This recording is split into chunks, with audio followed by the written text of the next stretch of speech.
My wife told her friends I'm obsessed with her because I asked her not to flirt with guys at parties. Then she made out with her ex right in front of me, as a joke, while her friends filmed and chanted he deserved it.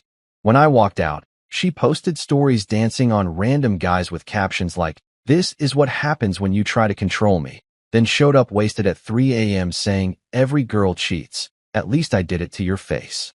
Today at noon, my phone exploded with 20-plus panicked voice messages from her. "Don't do this.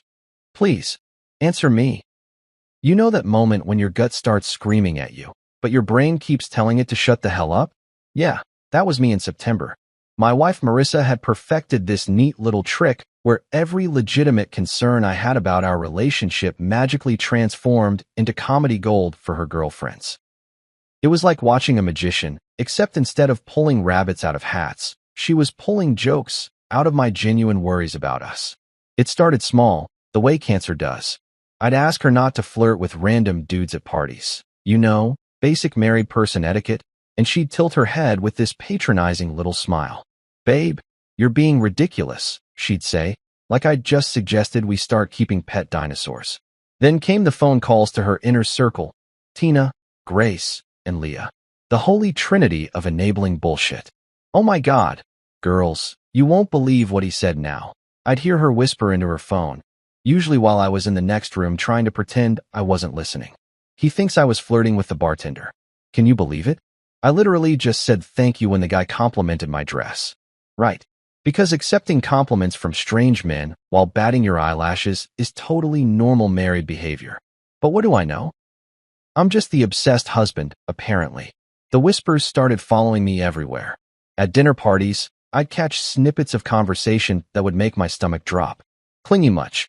Grace would snort, loud enough for me to hear. "Poor Marissa, having to deal with that level of jealousy," Tina would add, shaking her head like she was discussing a terminal illness. Leah was the worst, though. She had this way of looking at me like I was a wounded animal at the zoo. All pity and disgust rolled into one nauseating expression. "You know, some men are just naturally insecure," she'd say to Marissa, again, just loud enough for me to catch it. "It's not their fault they can't handle strong, independent women." Strong and independent. That's what they called it when your wife I fucked the waiter right in front of you. At first, I tried to convince myself I was losing my mind. Maybe I was being paranoid. Maybe I was one of those psycho husbands you see in movies who checks their wife's phone and follows them to work. The thought made me sick, so I'd swallow my concerns and pretend everything was fine. After all, if 3 of her closest friends thought I was being unreasonable, maybe I was the problem. But here's the thing about gaslighting. It only works if you let it. And somewhere between the 5th, "you're being dramatic," and the 10th eye roll when I brought up her behavior, I started keeping mental notes. Not in a creepy way, just observational. Like a scientist studying a particularly toxic species of snake. The pattern became crystal clear. Every time I'd voice a legitimate concern about boundaries or respect, Marissa would flip the script faster than a politician during election season. Suddenly, I wasn't a husband asking for basic courtesy. I was an obsessed, controlling maniac who couldn't handle his wife having friends. "He follows me around the house," she'd joke to her friends during their weekly wine nights. I could hear them cackling from the kitchen while I was literally just getting a glass of water. I can't even go to the bathroom without him asking where I'm going. Newsflash, honey. Asking, "Where are you headed?" when someone grabs their purse and heads for the door isn't stalking. It's called basic human communication. You know, that thing normal couples do. My coworker Aaron tried to warn me about 3 months into this nightmare. We were grabbing lunch at this dingy sandwich shop near the office, and I must have looked like I'd been hit by a truck because he put down his pastrami and gave me this look. "Dude, you look like hell," he said, not bothering to sugarcoat it. Aaron was one of those straight shooter types who'd tell you if your breath smelled like a garbage disposal. What's going on? I found myself spilling the whole mess. The parties, the flirting, the constant accusations that I was being paranoid. Aaron listened without interrupting, which should have been my first clue that this conversation was going to end with some hard truths. "Man," he said when I finished, shaking his head. "Don't ignore red flags just because you love her." At the time, I thought he was being dramatic. Love conquers all, right? That's what the movies tell you. What they don't mention is that love also makes you blind, deaf, and dumb to obvious warning signs that your partner is slowly eroding your sanity one joke at a time. The worst part wasn't even the flirting or the boundary crossing. It was the way she'd made me question my own reality. I'd catch her texting someone at midnight, phone tilted away from me, and when I'd ask about it, she'd laugh. There goes my paranoid husband again. Can't a girl have private conversations? Sure, she could. But when those private conversations happened daily, usually with guys I didn't know, and always with that secretive little smirk on her face, forgive me for thinking something was fishy. The final straw in September came at Tina's housewarming party. I watched Marissa collect phone numbers from 3 different guys, each time with this elaborate performance about how networking was important for her career. Right, because exchanging contacts with Brad the bartender was definitely going to advance her marketing career. When I suggested maybe we could head home, it was past midnight and I had work the next day. She practically rolled her eyes into orbit. See what I mean? She announced to the group. Obsessed with controlling my social life. The crowd ate it up. A few guys actually laughed and patted me on the shoulder like I was some kind of joke. Let the lady have fun, man, one of them said. You've got to trust your wife. Trust. That word had become a weapon in her arsenal. Anytime I questioned anything, it wasn't about respect or boundaries. It was about trust. And apparently, I didn't have enough of it. That night, driving home in dead silence, I finally understood what Aaron meant. These weren't red flags anymore. They were giant crimson billboards with flashing neon lights spelling out danger in letters visible from space. But I was too busy trying to be the perfect, understanding husband to pay attention to the obvious. The obsessed husband joke had become her get-out-of-jail-free card for any behavior that crossed the line. Flirting with strangers? I was obsessed. Setting boundaries? I was controlling. Asking for basic respect? I was insecure. It was genius, really. She'd created this perfect little ecosystem where she could do whatever she wanted, and any objection from me just proved her point about how unreasonable I was. Her friends reinforced it, her family believed it, and even some of my own friends started giving me those concerned looks that said, maybe you should chill out, man. But here's what nobody tells you about being slowly driven insane by someone who's supposed to love you. There comes a moment when the fog lifts, just for a second, and you see the situation with brutal clarity. For me, that moment came when I realized I'd started apologizing for having feelings about my wife's behavior. Sorry I got upset when you gave that guy your number. Sorry I'm not comfortable with you staying out until 3 a.m. without telling me where you are. Sorry for being such an obsessed, controlling husband. That's when it hit me. I wasn't obsessed with her. I was obsessed with trying to save a marriage that she'd already checked out of. And while I was busy playing the part of the understanding husband, she was busy playing the part of the victim married to a psycho. September ended with me staring at the ceiling at 2 a.m., listening to her peaceful breathing next to me, wondering when exactly I'd become the villain in my own love story. Aaron's words kept echoing in my head. Don't ignore red flags just because you love her. Well, guess what? I was done ignoring them. Time to start paying attention to what was right in front of me, even if it was going to hurt like hell. Derek's birthday party was supposed to be fun. You know, one of those chill house parties where you drink cheap beer, complain about work, and pretend you're still in your 20s even though your back hurts from sleeping wrong. Instead, it turned into the kind of nightmare that makes you question every life choice you've ever made, starting with saying, I do, to someone who apparently missed the memo about what marriage means. The house was packed tighter than a subway car during rush hour. Derek had invited half the city, and the other half had showed up uninvited. Music was thumping so loud I could feel it in my chest, and the smell of cheap cologne mixed with cheaper beer filled the air. Classic house party vibes, except for the part where my wife was about to publicly destroy our marriage for entertainment. Marissa looked incredible, of course.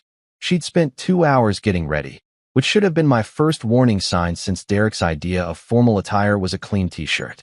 She was wearing this little black dress that hugged her curves in all the right places, and I'd be lying if I said I wasn't proud walking in with her on my arm. For about 5 minutes, I actually thought we might have a good time. Then Logan walked in. Logan fucking Mitchell. Her ex-boyfriend from college, the guy she dated for 2 years before we met. The same Logan she'd sworn was ancient history and totally irrelevant to our relationship. Yet somehow, This irrelevant piece of ancient history had managed to score an invite to Derek's party, and judging by the way Marissa's entire posture changed when he walked through the door, she'd known he'd be there. "Oh wow, Logan's here," she said, and I swear to God, her voice went up like 3 octaves. Like she was genuinely shocked to see him, as if Derek hadn't probably texted her the guest list a week ago. "Yeah, what a coincidence," I muttered, grabbing a beer from the cooler and trying to ignore the way she was already scanning the room for him. Within 10 minutes, she'd found an excuse to drift in his direction. "I should say hi," she announced. "It would be rude not to, right?" Right. Because rudeness was suddenly a huge concern for the woman who'd spent the last month telling our friends I was obsessed with her. I tried to play it cool, I really did. I hung out by the beer pong table, made small talk with some of Derek's work buddies, even laughed at a few genuinely terrible jokes. But I couldn't help watching her out of the corner of my eye, and what I saw made my stomach turn. She wasn't just saying hi. She was performing, touching his arm when she laughed, leaning in way too close when he talked, playing with her hair in that way she used to do when we were first dating. Every gesture was calculated, deliberate, and designed to send a message. The question was, who was the message for? "Dude, you okay?" Some guy named Mike had sidled up next to me, following my gaze across the room. "You look like you're about to murder someone." "Just peachy," I said, taking a long pull from my beer. "Nothing like watching your wife flirt with her ex at a party." Mike winced. "Ouch. That's rough, man." Meanwhile, Tina, Grace, and Leah had materialized around Marissa like her personal hype squad. They were giggling and whispering, occasionally shooting glances in my direction. I could practically hear their conversation. "Look at him. So jealous. Marissa deserves better. She should totally make him sweat." And then she started touching him. Not accidentally, not casually. Deliberately. Her hand slid down his arm when she laughed at something he said. She pressed against him when someone squeezed past them in the crowded room. Every movement was a declaration of war, and she kept looking at me to make sure I was watching. I was watching, all right. I was watching my wife systematically disrespect our marriage in front of a room full of people, many of whom I'd have to face at future social events. I was watching her turn our relationship into entertainment for her friends. I was watching the woman I'd promised to love and honor treat me like a joke. The crowd around them was getting bigger. Someone had turned the music down slightly, and I could hear them laughing. Derek raised his beer and shouted something about old friends reuniting, which got a cheer from the group. Marissa was eating up the attention, her face flushed with alcohol and the thrill of having an audience. That's when she looked directly at me across the room. Not a glance, not a quick peek, a full-on stare. She held my gaze for what felt like forever, and I saw something cold and calculating in her eyes. This wasn't about Logan. This wasn't about having fun. This was about power. This was about proving she could do whatever she wanted, and I'd just have to take it. She smiled. Actually smiled at me while her hand was still on Logan's chest. And then she kissed him. Not a quick peck, not an accidental brush of lips. A full, deep, passionate kiss that went on for what felt like hours, but was probably only 10 seconds. 10 seconds that destroyed everything I thought I knew about my marriage. 10 seconds that turned me into that guy. The one everyone pities at parties. The one whose wife makes out with other men while he stands there like an idiot. The reaction was immediate. Grace whipped out her phone and started filming. Tina was clapping like she was at a goddamn Broadway show. Leah cupped her hands around her mouth and shouted, "He deserved it," like Marissa had just scored the winning touchdown in the Super Bowl. The crowd erupted. Some people were laughing, others were cheering, and a few looked genuinely uncomfortable but didn't say anything. Because why would they? This was premium drama, the kind of shit people would be talking about for months. Remember Derek's party when Marissa totally destroyed her husband? Epic. I stood there frozen, beer still in my hand, watching my wife pull away from Logan with the biggest smile I'd seen on her face in months. She looked triumphant, vindicated, like she'd just proven some important point about female empowerment or standing up to controlling men. The humiliation hit me like a physical force. It started in my chest and radiated outward until my entire body felt like it was on fire. Every person in that room was looking at me, waiting to see how I'd react. Would I make a scene? Would I storm over there and drag her away? Would I punch Logan in his smug face?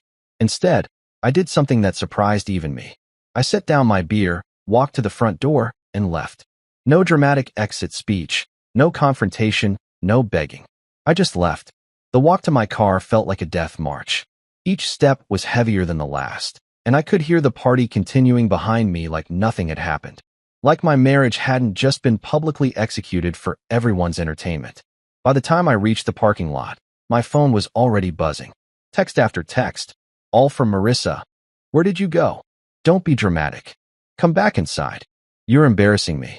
It was just a kiss. Stop overreacting. Just a kiss. Right. Because tongue wrestling your ex-boyfriend at a party while your husband watches is totally normal behavior that I was overreacting to. Then came the phone calls. Ring after ring after ring.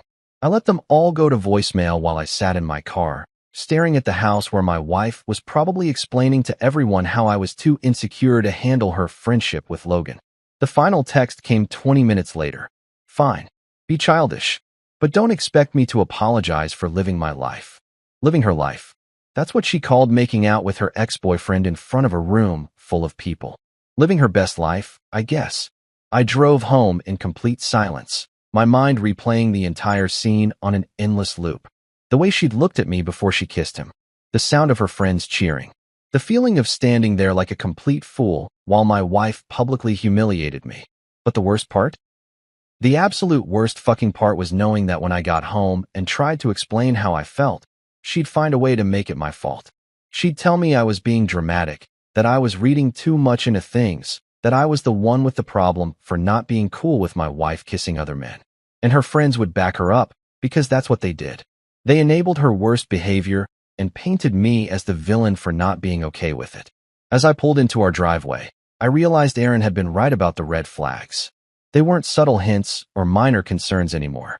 They were giant, flashing warning signs, and I'd been ignoring them because I didn't want to face the truth about what my marriage had become. The truth was simple and devastating. My wife didn't respect me. Worse than that, she actively enjoyed disrespecting me in front of other people. And the scariest part? I'd been letting her do it for months, convinced that being a good husband meant taking whatever she dished out with a smile. Well, guess what?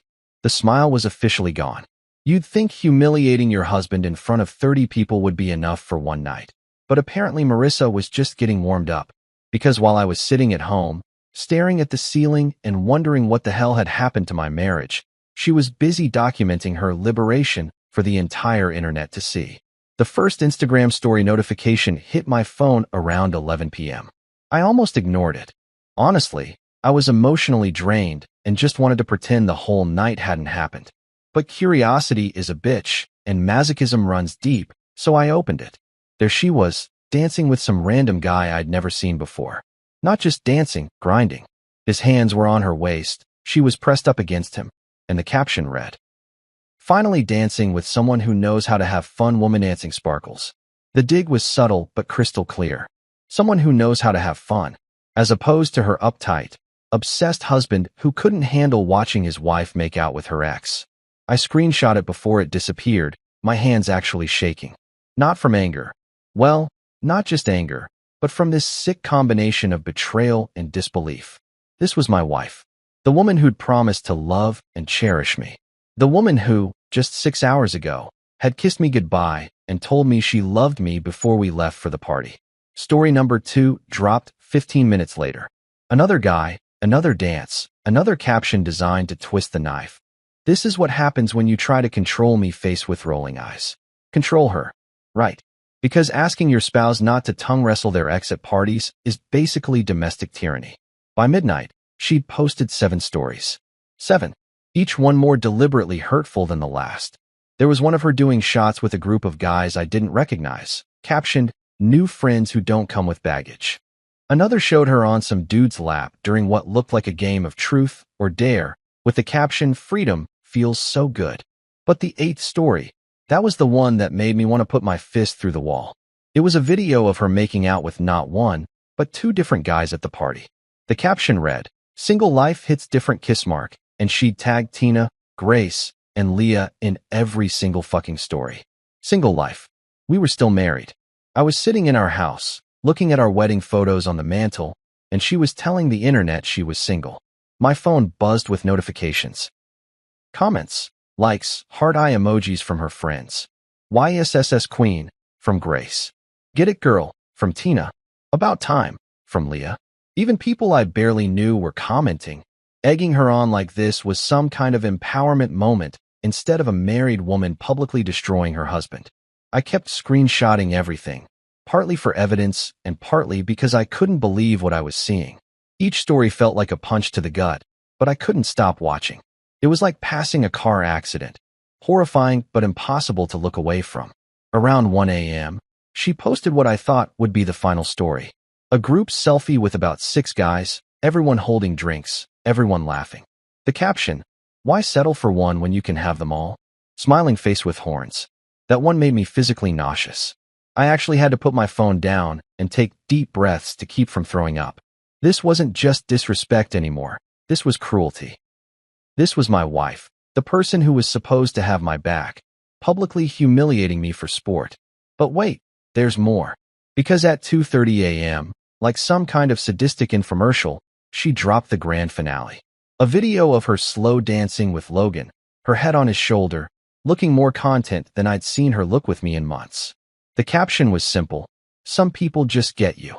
And there it was. The final nail in the coffin of our marriage, delivered via Instagram story for maximum impact. I must have watched that last video 50 times, looking for some sign that this was all just alcohol-fueled stupidity. Some indication that she'd regret it in the morning. But the way she looked at him, the way she melted into his arms, that wasn't drunk behavior. That was someone who'd found exactly what she'd been looking for. At 3 a.m., I heard her car in the driveway. I was still on the couch, still holding my phone, still processing the digital devastation she'd unleashed. Part of me wanted to pretend to be asleep, to avoid the conversation I knew was coming. But a bigger part of me, the part that was apparently a glutton for punishment, wanted to see how she'd try to spin this. The front door opened, and she stumbled in, clearly wasted. Her hair was a mess, her makeup was smudged, and she reeked of cigarettes and some cologne that definitely wasn't mine. She looked like she'd been through a hurricane, but she was smiling. Actually fucking smiling. "Hey babe," she slurred, leaning against the doorframe like she was posing for another Instagram story. "You're still up. Hard to sleep when your wife is posting softcore porn on social media," I said, holding up my phone to show her the screenshots. She squinted at the screen, then laughed. Not a nervous laugh or an embarrassed laugh. A genuine, amused laugh like I'd just told her a really good joke. "Oh, those," she said, waving her hand dismissively. "Come on, don't be so uptight. It was just a party."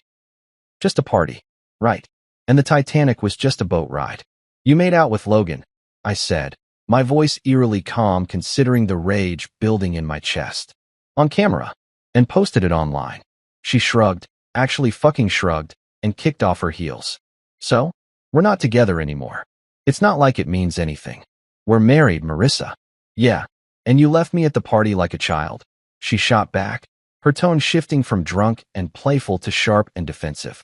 "You embarrassed me in front of everyone." The audacity was breathtaking. I'd embarrassed her by leaving after watching her tongue wrestle her ex-boyfriend. But her making out with multiple men and posting it online was just harmless fun.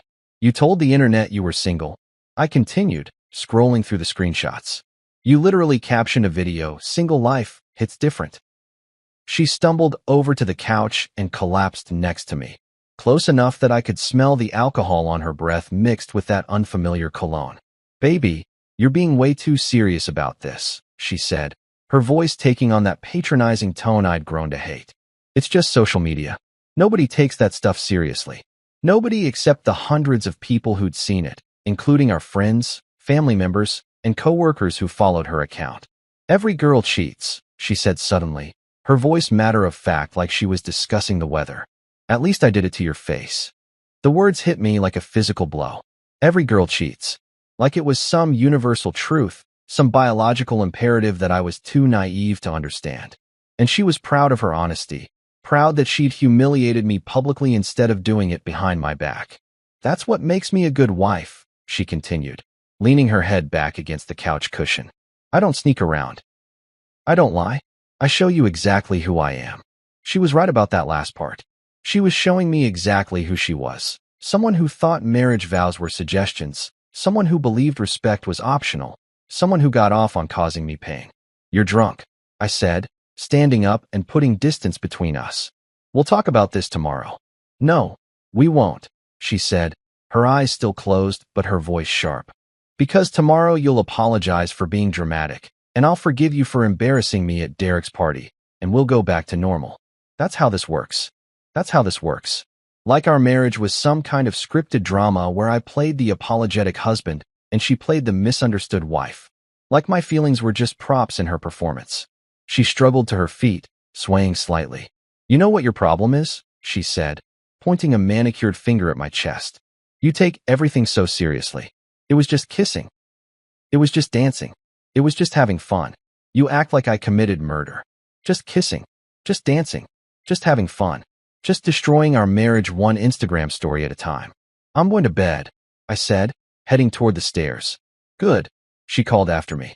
Maybe sleeping alone will help you remember what you're fighting for. I stopped halfway up the stairs and turned back to look at her. She was slumped on the couch, scrolling through her phone, probably reading all the comments and likes on her stories. She looked satisfied, accomplished, like she'd just had the best night of her life. That's when it hit me. She wasn't drunk rambling or saying things she didn't mean. She was telling me the truth. This was who she really was when she thought she could get away with it.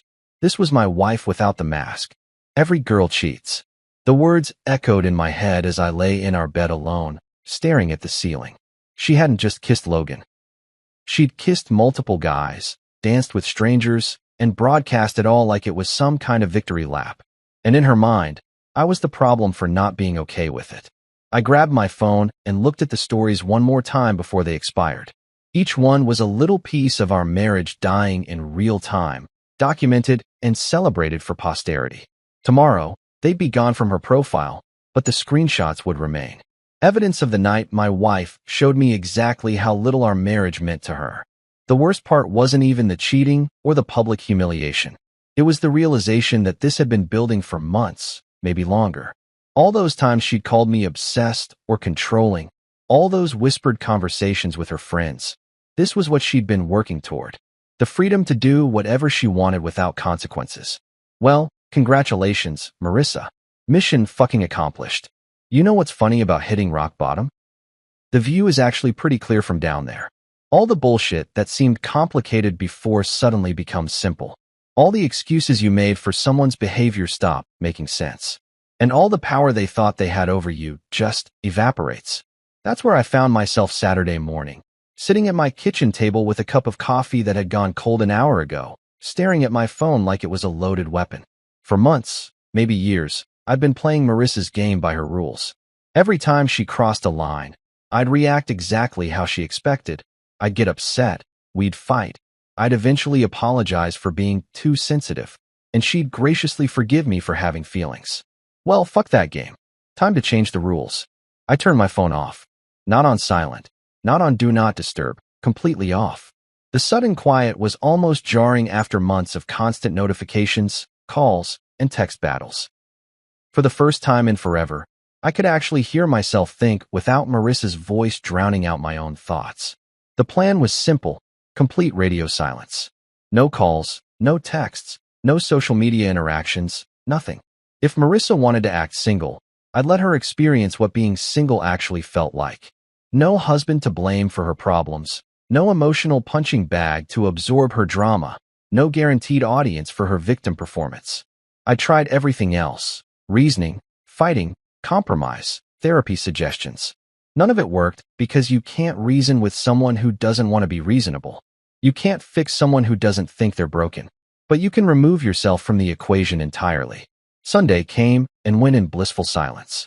I cleaned the house, watched football, ordered pizza, and did absolutely nothing that involved thinking about my wife or our train wreck of a marriage. It was the most peaceful day I'd had in months. Monday morning, I turned my phone back on just long enough to check work messages. 3 missed calls from Marissa, all from Sunday evening. No voicemails. Interesting. Usually she'd leave long, rambling messages about how I was being immature or dramatic. The fact that she hadn't left any told me she was starting to realize this wasn't business as usual. I turned the phone back off and went to work. Tuesday was when things got interesting.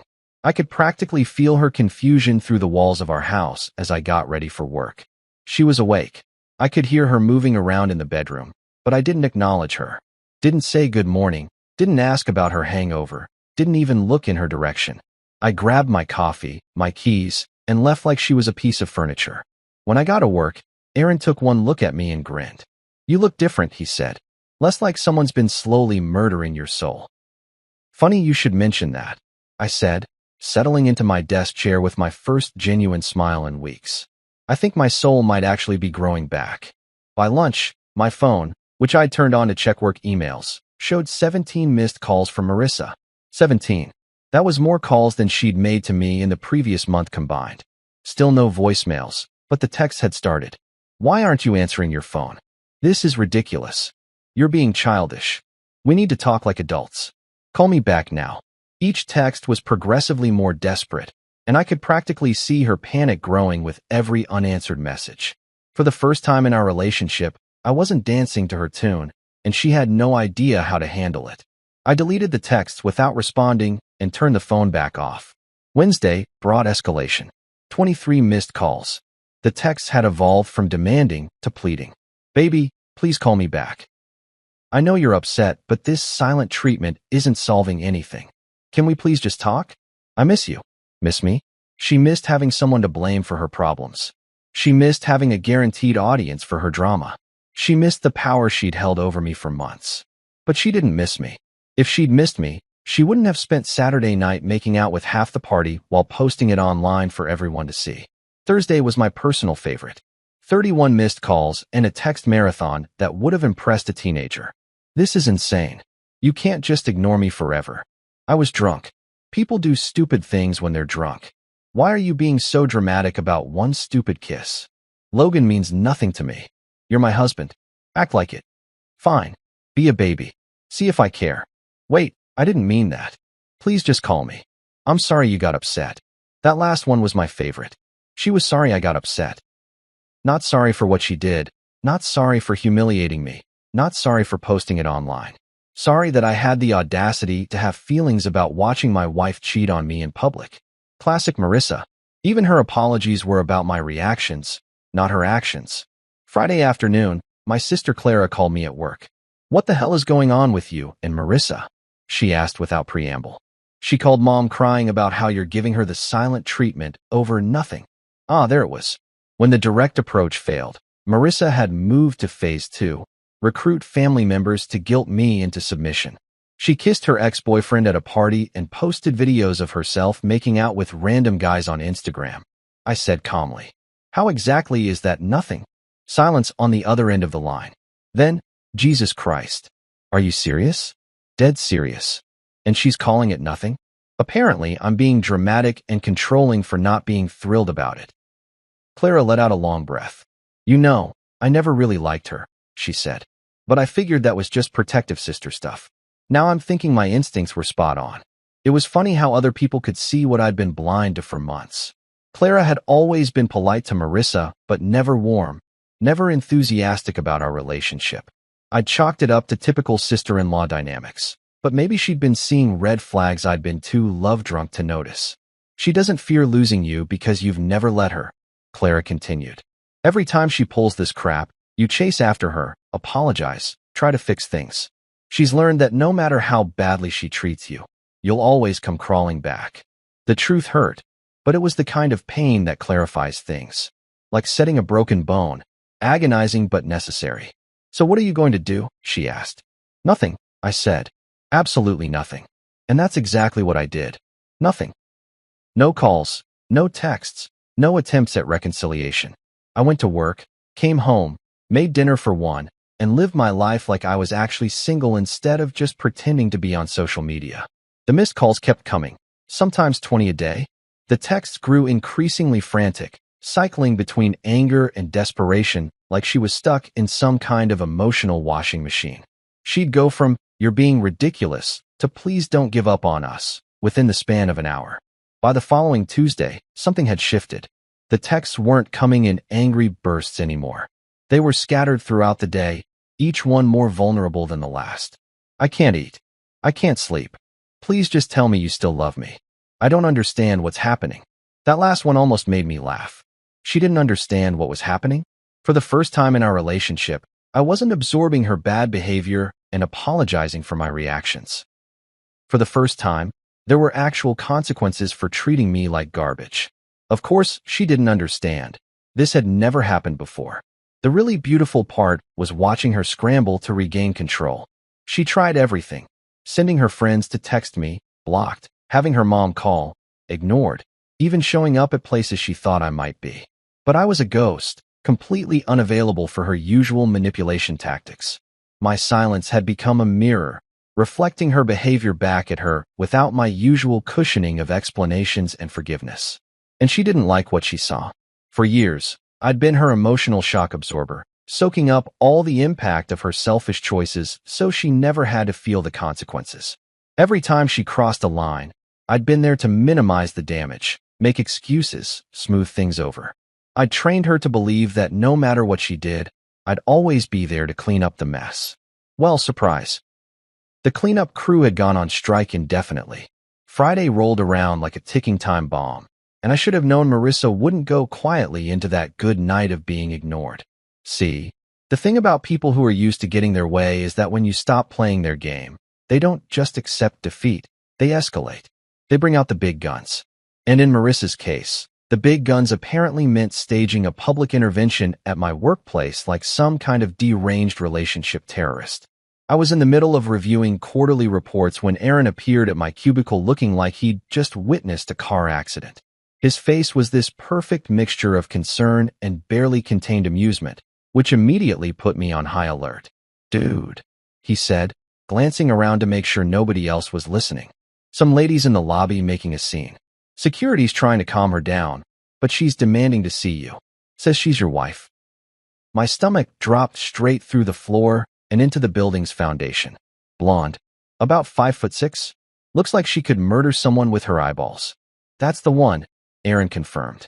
"She's got this whole, I'm a victim of domestic abuse vibe going on, except instead of asking for help, she's demanding they produce you immediately or she's calling corporate." Of course she was.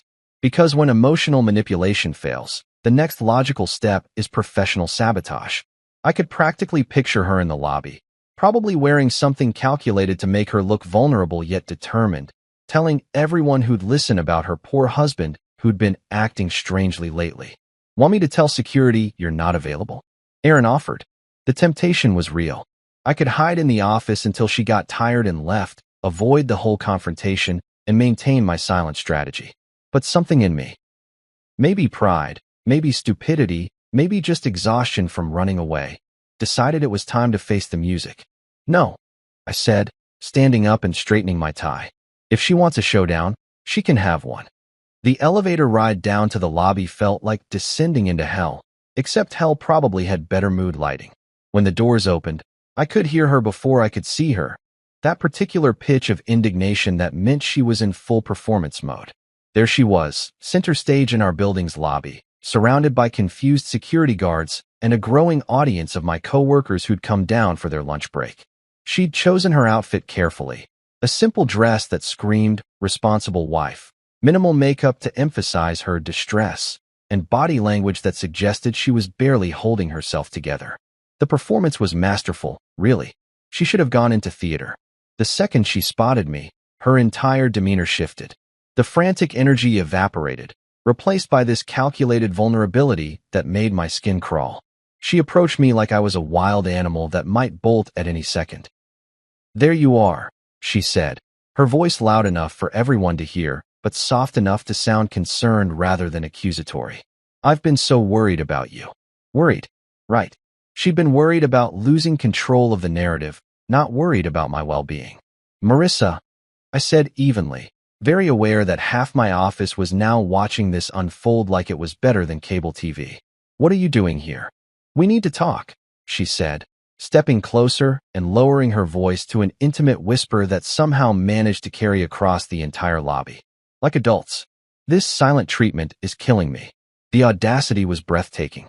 After a week of completely ignoring my existence except to post revenge porn on Instagram, she was positioning herself as the mature one trying to fix our relationship. The woman who'd made out with her ex-boyfriend in front of 30 people was lecturing me about adult communication. "I'm at work," I pointed out, gesturing to the obvious office building around us. This isn't the place for personal conversations. Then where is? She demanded. And there it was, a flash of the real Marissa underneath the concerned wife act. You won't answer your phone, you won't come home, you won't talk to me. What choice did I have? Home. That was rich. I'd been living in our house all week while she stayed God knows where, probably with Tina, or at some guy's place she'd met at Derek's party. But sure, I was the one who wouldn't come home.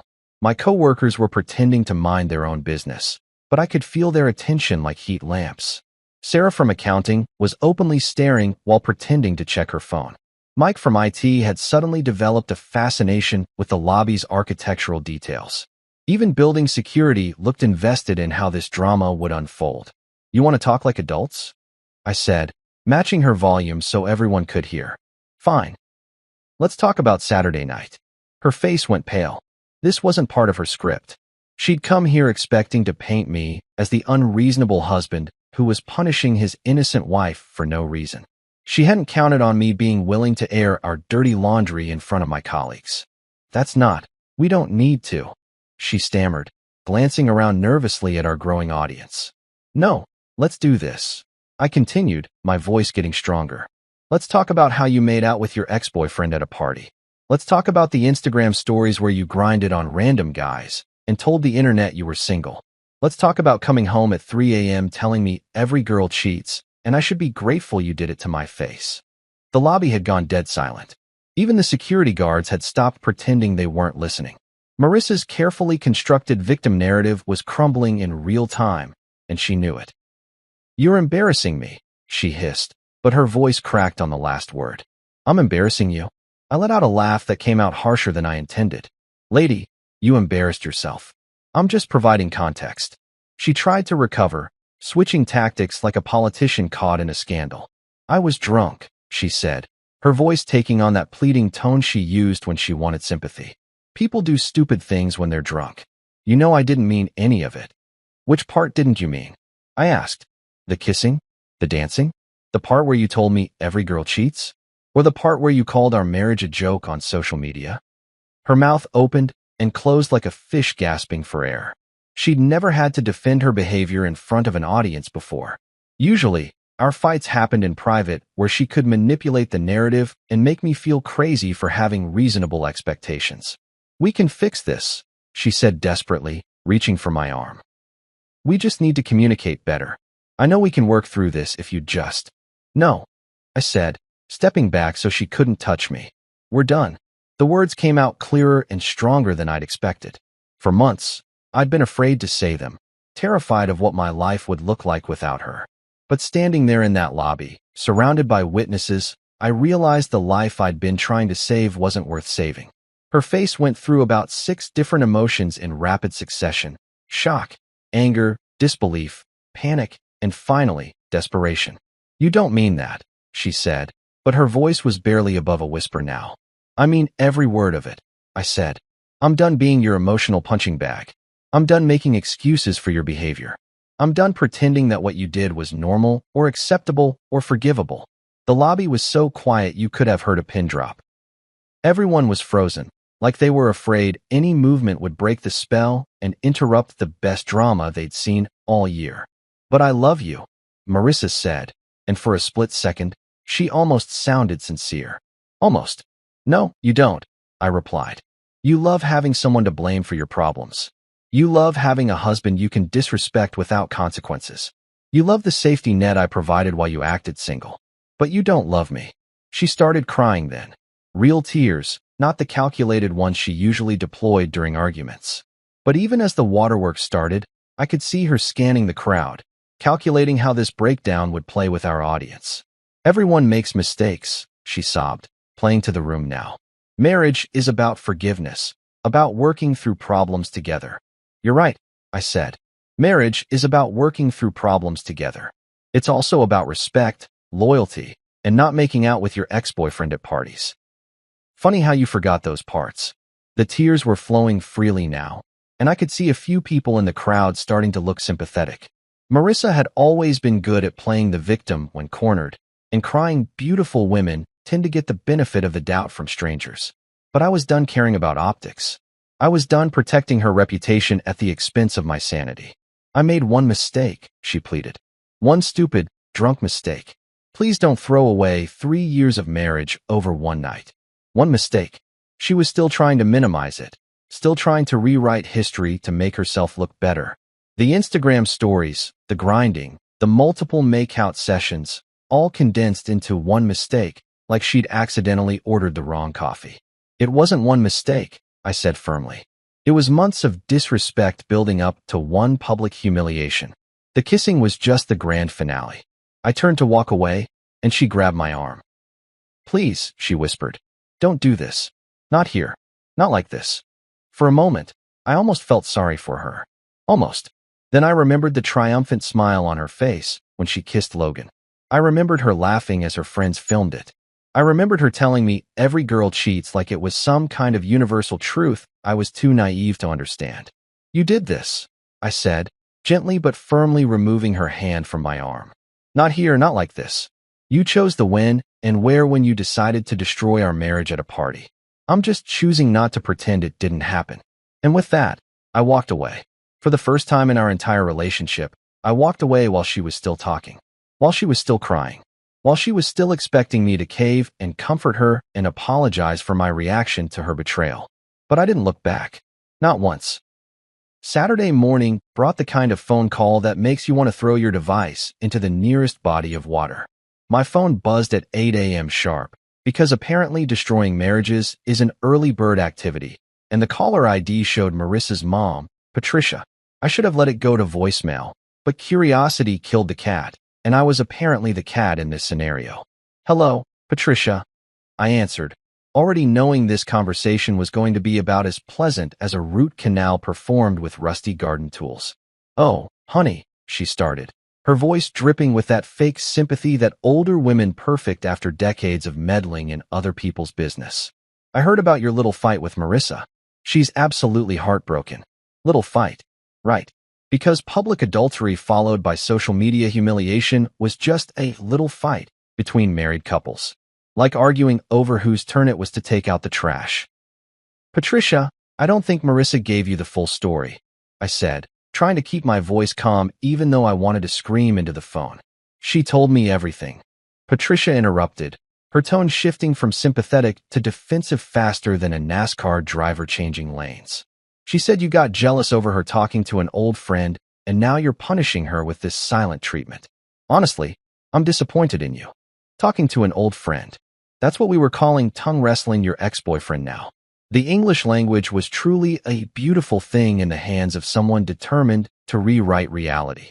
She kissed him, Patricia, at a party, in front of 30 people, then posted videos of herself making out with other guys on Instagram. Silence. Then, well, she was drinking. You know how girls get when they've had a few. She doesn't handle alcohol well. The excuse-making was Olympic level.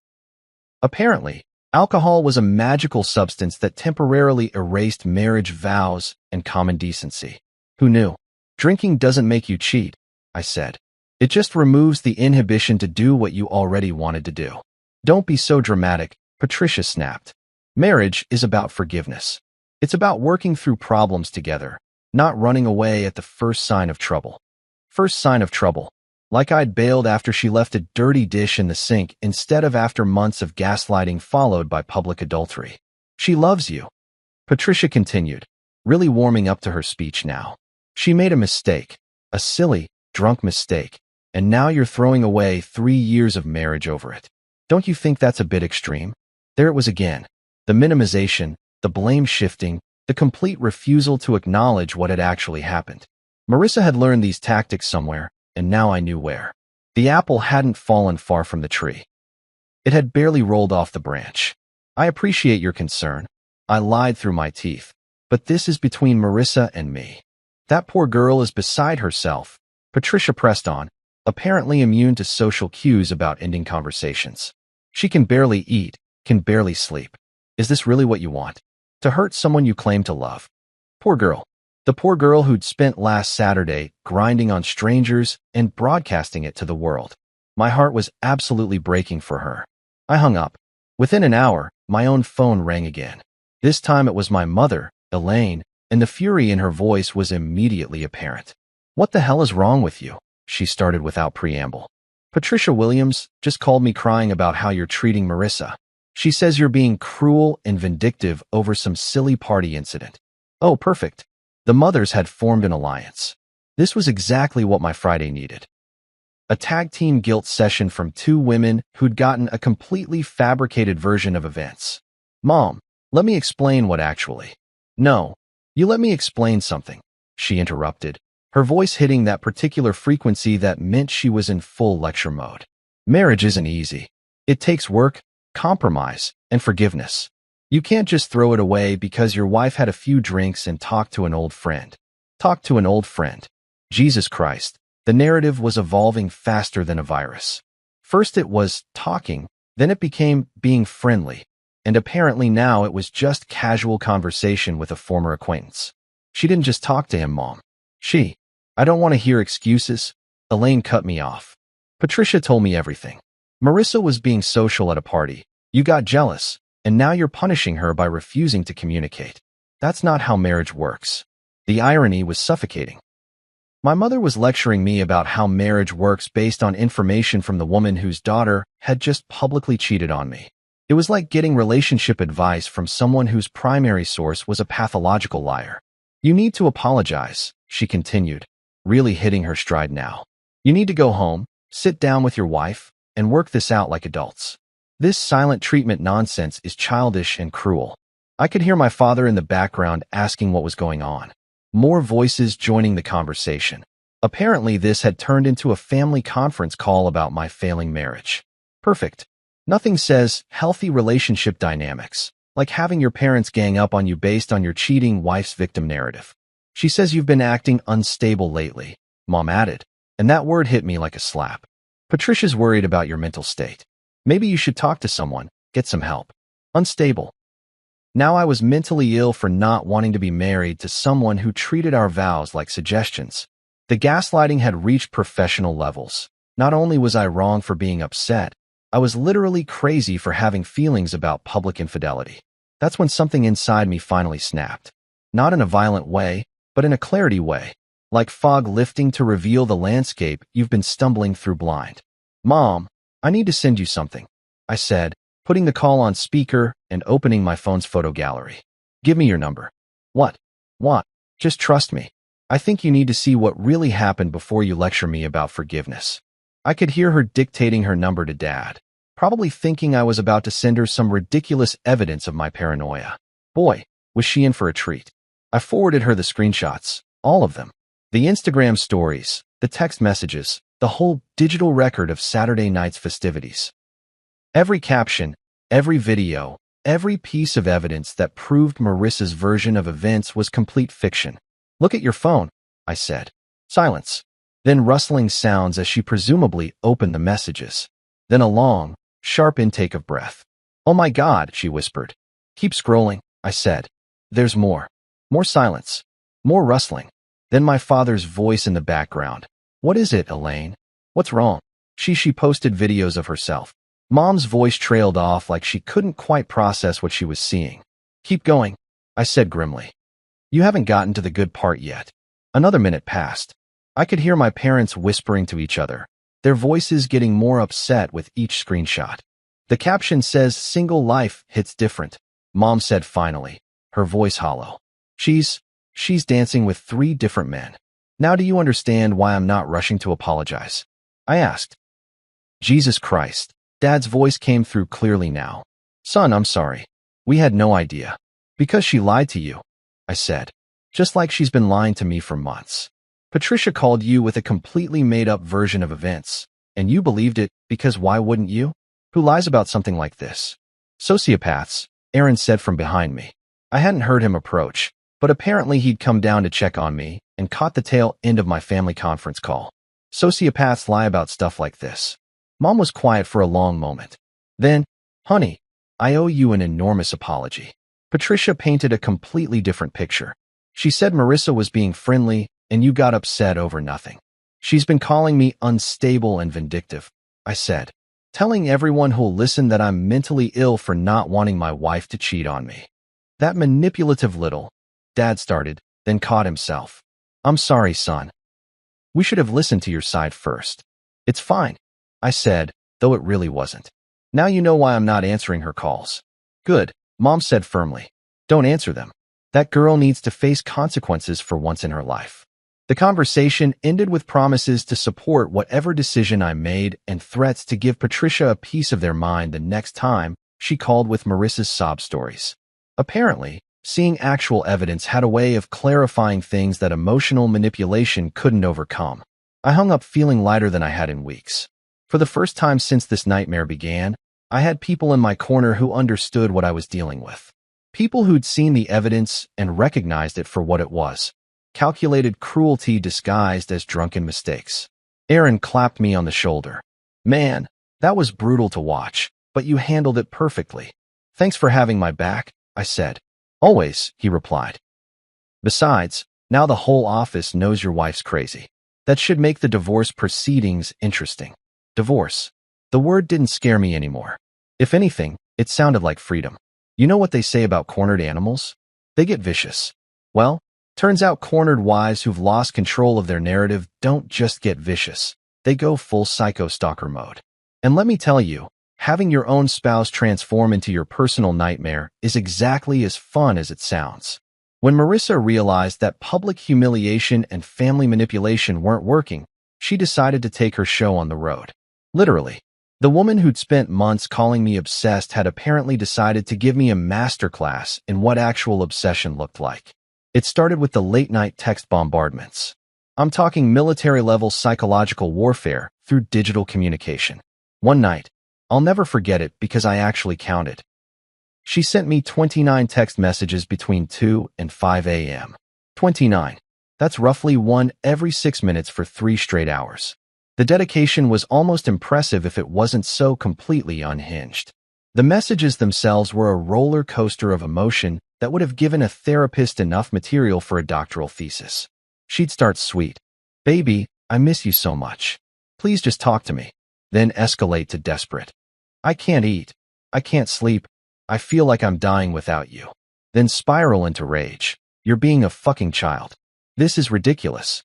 My personal favorite from that particular night was, you're destroying everything over one joke. One joke. Do you hear how insane that sounds? One joke. She was still calling it a joke. Making out with her ex-boyfriend in front of 30 people while her friends filmed it was apparently peak comedy.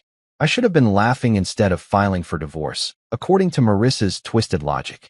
But the real gems came around 4 a.m. when the alcohol or desperation or whatever demon was possessing her really took hold. I can't live without you. I'll make sure you regret this. You think you're so perfect, but you're not. I know things about you that would destroy you. Please, baby, please, please, please call me back. I fucking hate you. I didn't mean that I love you so much. Reading through them the next morning was like watching someone have a complete mental breakdown in real time via text message. The woman who'd spent months gaslighting me about being obsessive was sending me novel-length messages in the middle of the night, threatening me 1 minute and professing love the next. The irony was so thick you could cut it with a knife. But text messages were apparently just the opening act. Tuesday evening, I came home from work to find my neighbor, Mrs. Henderson, waiting for me in her front yard with this expression that said she had some serious tea to spill. Your wife's been sitting on your parents' porch since noon. She informed me, clearly delighted to be the bearer of dramatic news. Just sitting there, crying. Wouldn't leave when your dad asked her to. My parents' house. She'd driven 20 minutes across town to stage a sit-in at my childhood home. The woman who couldn't be bothered to text me back for hours when we were actually together had apparently developed the patience of a monk when it came to stalking my family. I called my dad. Yeah, she's still here, he confirmed, his voice tight with frustration. Been here for 6 hours now. Every time we ask her to leave, she starts crying about how she needs to explain herself to you. What's she saying? The usual bullshit, Dad replied, and I could hear Mom agreeing in the background. She's going on about your good memories, holidays, trips, anniversaries, making it sound like you're throwing away years of happiness over nothing. Good memories. Sure, we'd had some. Every toxic relationship does. That's how they keep you hooked. But a few good moments don't erase months of systematic disrespect and public humiliation. A romantic vacation doesn't cancel out coming home to find your wife posting videos of herself making out with strangers. She keeps saying it was just one bad night, Dad continued. That she was peer pressured into it. That the alcohol made her do things she didn't mean. But son, I've seen those videos. That wasn't peer pressure. That was someone who wanted to hurt you. Bingo. Even my parents, who'd been married for 35 years and believed in working through problems, could see what Marissa was trying to hide behind her victim act. She's not taking responsibility for anything. Mom called out loud enough for me to hear. It's all excuses and blame shifting. The alcohol made me do it. My friends dared me. He should have trusted me more. Everything except I fucked up and I'm sorry. Around 7 p.m., Dad had apparently reached his limit. Look, honey, I heard him say in the background, his voice getting closer to the phone. You need to leave now? This isn't your house, and you're not welcome here anymore. I just need him to understand. Came Marissa's voice, faint but audible through the phone. We had such beautiful memories together. Our first Christmas, that trip to Napa, our anniversary dinner. Doesn't that count for something? Beautiful memories. She was right. We had made some good ones. But you know what's funny about memories? They don't mean much when the person you made them with turns out to be someone completely different than who you thought they were. Those memories don't excuse what you did, Dad said firmly. And they don't entitle you to camp out on our porch until you get your way. I can't live without him, Marissa said, her voice breaking. You don't understand. I made one mistake. One stupid, drunk mistake. And he's ready to throw away 3 years of marriage. One mistake. There it was again. The party, the Instagram stories, the public humiliation, the complete lack of accountability, all condensed into one convenient little mistake that I was being unreasonable for caring about. It wasn't a mistake. Mom's voice came through clearly now. Mistakes are accidental. What you did was intentional, cruel, and designed to hurt our son. And now you're trying to manipulate us into fixing what you broke. I could hear Marissa starting to cry. Real tears this time. Not the calculated ones she usually deployed. But even through the sobs, she was still making excuses. The girls dare me to do it, she sobbed. They said I was too controlled by him, that I needed to prove I was my own person. It was peer pressure. I was drunk. I didn't mean for it to go that far. Peer pressure. At 28 years old. Married. With a mortgage and a joint bank account. But sure, blame it on peer pressure like she was a teenager at her first kegger. You're an adult, Dad said bluntly. Adults don't use peer pressure as an excuse for destroying their marriages. Please, Marissa begged. Just let me talk to him for 5 minutes. 5 minutes to explain. He doesn't want to talk to you, Mom said. And frankly, after seeing what you did, I don't blame him. The conversation went on for another hour, my parents basically tag-teaming her with reality while she cried and made excuses. Finally, Dad delivered the ultimatum. You have 5 minutes to get off our property, or I'm calling the police. Fine, Marissa said, her voice shifting from desperate to cold in an instant. But this isn't over. That's when I knew I was dealing with someone who'd completely lost touch with reality. She'd publicly cheated, lied to both our families, stalked me for a week, and was now making threats because I wouldn't accept her non-apology for behavior that would make a soap opera villain blush. Did you hear that? Dad asked into the phone. I heard it, I confirmed. And it's exactly why I'm not going back to her. This wasn't over, according to Marissa. Well, she was right about that. But it wasn't going to end the way she thought it would. She'd escalated from manipulation to stalking to threats, and each move just proved how right I'd been to walk away. Time to set a trap. Sometimes the best way to catch a liar is to give them enough rope to hang themselves with. And after a week of Marissa's increasingly unhinged behavior, I realized she was practically begging for that rope. All I had to do was hand it to her with a smile and let her do what she did best, destroy herself with her own words. Thursday morning, I crafted the text message that would either end this nightmare or escalate it to levels that would require legal intervention. Either way, I'd have my answer about who I was really married to. We should talk privately. No interruptions. No family, no friends, just us. I think we owe each other that much. I hit send and watched the 3 dots appear almost immediately. She was probably staring at her phone, trying to decode whether this was surrender or another trap. The response came back in under 30 seconds. Yes, thank you. When and where? The desperation was palpable even through text. All caps, yes, like I'd just offered her a life preserver while she was drowning. Which, in a way, I guess I had. She was drowning in her own lies and manipulation, and I was offering her what looked like salvation. Saturday, 2 p.m. Your apartment. Just us. Perfect. I love you so much. We're going to fix this. Fix this. Right. Because there was definitely a way to fix public adultery, followed by a week of stalking and family manipulation. Some problems are like a shattered mirror. You can try to glue the pieces back together, but it'll never look the same, and you'll always see the cracks. Saturday couldn't come fast enough. I spent Friday night preparing like I was going into battle, which in a way I was. I charged my phone to 100%, tested the recording app 3 times, and mentally rehearsed the conversation I was about to have. This wasn't about reconciliation. This was about getting the truth on record. Her apartment complex looked the same as always, but somehow everything felt different as I walked up to her door. Maybe because the last time I'd been here, I'd still believed our marriage was salvageable. Now I knew better. She answered the door before I could knock, which meant she'd been watching for me through the window like a lovesick teenager. The sight of her hit me harder than I'd expected, not because I missed her, but because of how obviously calculated everything was. The apartment was spotless. Not just clean, spotless. Every surface gleamed, every throw pillow was perfectly positioned, and there wasn't a single dish in the sink. Marissa had clearly spent hours preparing for this meeting, staging the environment to remind me of the domestic bliss we'd supposedly shared. She'd chosen her outfit just as carefully. A simple sundress that hit just above the knee, conservative enough to suggest she was a reformed woman, fitted enough to remind me what I was supposedly giving up. Her makeup was minimal but perfect, like she'd spent an hour creating the illusion of natural beauty. Her hair was styled in soft waves that made her look younger, more innocent.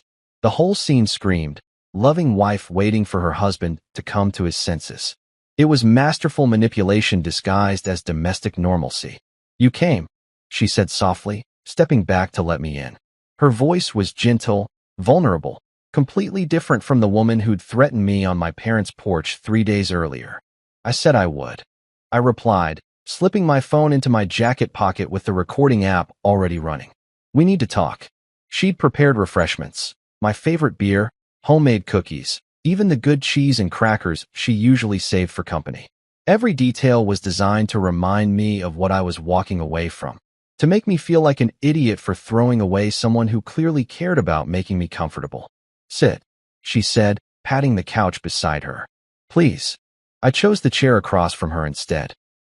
Distance was important for what was coming next, both physical and emotional. Her face fell slightly at my seating choice, but she recovered quickly. "I'm glad you're here," she said, folding her hands in her lap like a repentant schoolgirl.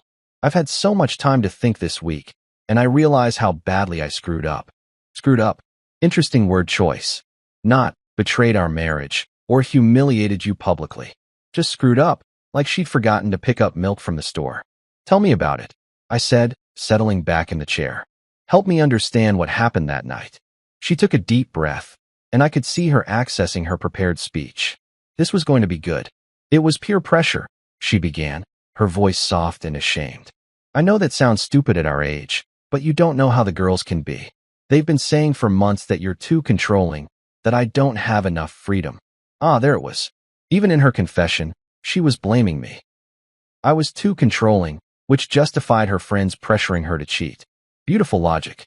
"Go on," I said neutrally. "They said I needed to prove I wasn't under your thumb," she continued, warming up to her victim narrative. "That I should show everyone I could do what I wanted. It was like a dare, you know? Like, if you're really free, prove it. A dare." 28-year-old married women apparently still played truth or dare, and the dare was to destroy their marriages in front of an audience. The maturity level was staggering. "So you kissed Logan because your friends dared you to?" "Yes," she said eagerly, like I'd finally understood her brilliant reasoning. "It wasn't about him. It wasn't about wanting him. It was about proving I wasn't controlled by you." The twisted logic was amazing. She'd publicly cheated on me to prove she wasn't controlled by me, which somehow made it better than if she'd just wanted to cheat. Like the motivation mattered more than the action. "And the Instagram stories?" I asked. "Was that also peer pressure?" She had the grace to look embarrassed about that. I was drunk and angry, she admitted. I felt like you'd abandoned me at the party, left me there to deal with everyone staring and whispering. So I wanted you to feel what I was feeling, what she was feeling. She'd felt abandoned, so she decided to make me feel humiliated. Eye for an eye, except in her version, public adultery was equivalent to leaving a party early. The thing is, she continued, leaning forward with this earnest expression, Logan was invited by the girls specifically. They planned this whole thing to test whether you really trusted me. Wait, what? They invited your ex-boyfriend to test my trust? I asked, making sure I was hearing this correctly. They wanted to see if you'd freak out or be cool about it. She explained like this made perfect sense. And when you got all jealous and possessive, it kind of proved their point. The mental gymnastics required to make this my fault were truly Olympic level. Her friends had orchestrated a situation designed to trigger jealousy. She'd responded by making out with her ex, and somehow this proved I was the problem for not being cool with orchestrated adultery. I regret it, she said suddenly, her voice cracking with what sounded like genuine emotion. I regret all of it. The kissing, the stories, everything. I just wanted to feel free for one night, and it got completely out of hand. Free. There was that word again. Freedom from the oppressive burden of not cheating on your spouse. Do you still have contact with Logan? I asked. No, she said quickly. Too quickly. That night was it. I swear. I haven't talked to him since. What about the other guys from the party? What other guys? But her eyes shifted when she said it, and I knew she was lying. The ones you were dancing with. The ones in the stories. Oh, them. No, those were just random people. I don't even remember their names. Random people she'd been grinding on and making out with. Random people whose hands had been all over my wife while she documented it for posterity. But she didn't even remember their names, so that made it okay. I know this looks bad, she said, reaching across the space between us like she wanted to touch me but didn't quite dare. But you have to understand, I was hurt and angry and drunk, and I made terrible decisions. But they were just decisions, not reflections of how I feel about you. Terrible decisions. That's what we were calling it now. Not betrayal, not adultery, not public humiliation. Just some unfortunate decision-making that happened to involve her tongue in other men's mouths. I love you, she said, and for the first time since I'd arrived, she looked genuinely vulnerable. I love you so much that the thought of losing you is killing me. This week has been the worst week of my entire life. The worst week of her life. She'd spent it stalking me, manipulating our families, and making threats, but it had been terrible for her. The victim complex was truly astounding. I know I hurt you, she continued, tears starting to form in her eyes. I know I crossed lines I shouldn't have crossed. But please, please don't let one night destroy everything we've built together. One night. Still minimizing, still trying to compress months of disrespect and a public betrayal into a single evening of poor judgment. I leaned forward, making sure my voice was gentle and understanding. I need to see what really happened that night, I said. I need to understand the full scope of what I'm supposed to forgive. She blinked, confusion flickering across her face. What do you mean? Do you have videos from that night? From your phone or from your friends? I need to see everything if I'm going to move past this. The request hung in the air between us like a loaded gun. She could refuse and prove she was still hiding things, or she could comply and show me evidence that would probably destroy any chance of reconciliation. Her face went through a complex series of emotions: hope, fear, calculation, resignation. Finally, she reached for her phone. There might be a few, she said hesitantly, but they look worse than they actually were. You have to understand, phones make everything seem more dramatic than it really was. Phones don't lie, I thought. People do. She unlocked her phone with trembling fingers, opened her photo gallery, and hesitated for a moment before turning the screen toward me. These don't tell the whole story, she said as I took the phone from her hands. She was right about that. They told a much worse story than I'd imagined. Taking Marissa's phone felt like accepting a loaded weapon from someone who'd already shot you once. I knew whatever was on that device would either confirm my worst fears or reveal something so much worse that my current nightmare would look like a pleasant daydream by comparison. The photo gallery opened to her recent pictures, and Jesus Christ. It was like scrolling through the digital documentation of a marriage's death. She had 15 videos from Derek's party. 15. Not the 7 Instagram stories I'd seen. Those were apparently just the highlight reel. She'd been documenting the whole night like she was making a fucking documentary about infidelity. Start with that one, she said nervously, pointing to a video thumbnail that showed her laughing with a group of people. But remember, it looks worse on camera than it actually was. Right. Because cameras are notorious for making innocent behavior look slutty. Everyone knows phones have that special, make everything seem like cheating filter built right in. I hit play on the first video and immediately understood why she'd been hesitant to show me. This wasn't just dancing or innocent flirting. This was my wife performing for the camera like she was auditioning for a reality show called How to Destroy Your Marriage in 10 Easy Steps. The video showed her grinding against some guy I didn't recognize, her hands in his hair while he gripped her waist. But the worst part wasn't even the physical contact. It was her face. She looked happier than I'd seen her in months. Genuinely, radiantly happy in a way that made my stomach turn. See, she said quickly as the video ended. It's just dancing. Everyone was dancing like that. Everyone. Right. Because grinding on strangers was apparently the universal dance style at parties now. I must have missed that memo from the International Dance Committee. Next one, I said, scrolling to the second video. This one was worse. Much worse. It showed her whispering something into Logan's ear while he laughed and pulled her closer. The intimacy was obvious, undeniable. These weren't the actions of someone being peer pressured into proving a point. These were the actions of someone who wanted to be exactly where she was. What are you whispering to him? I asked. I don't remember, she said quickly. I was drunk. It was pee. Small talk. Sure. Because everyone whispers sweet nothings about the weather and current events into their ex-boyfriend's ear while pressing their body against his. The third video made me want to throw her phone against the wall. It was the kiss, the one I'd witnessed in person, but filmed from a different angle.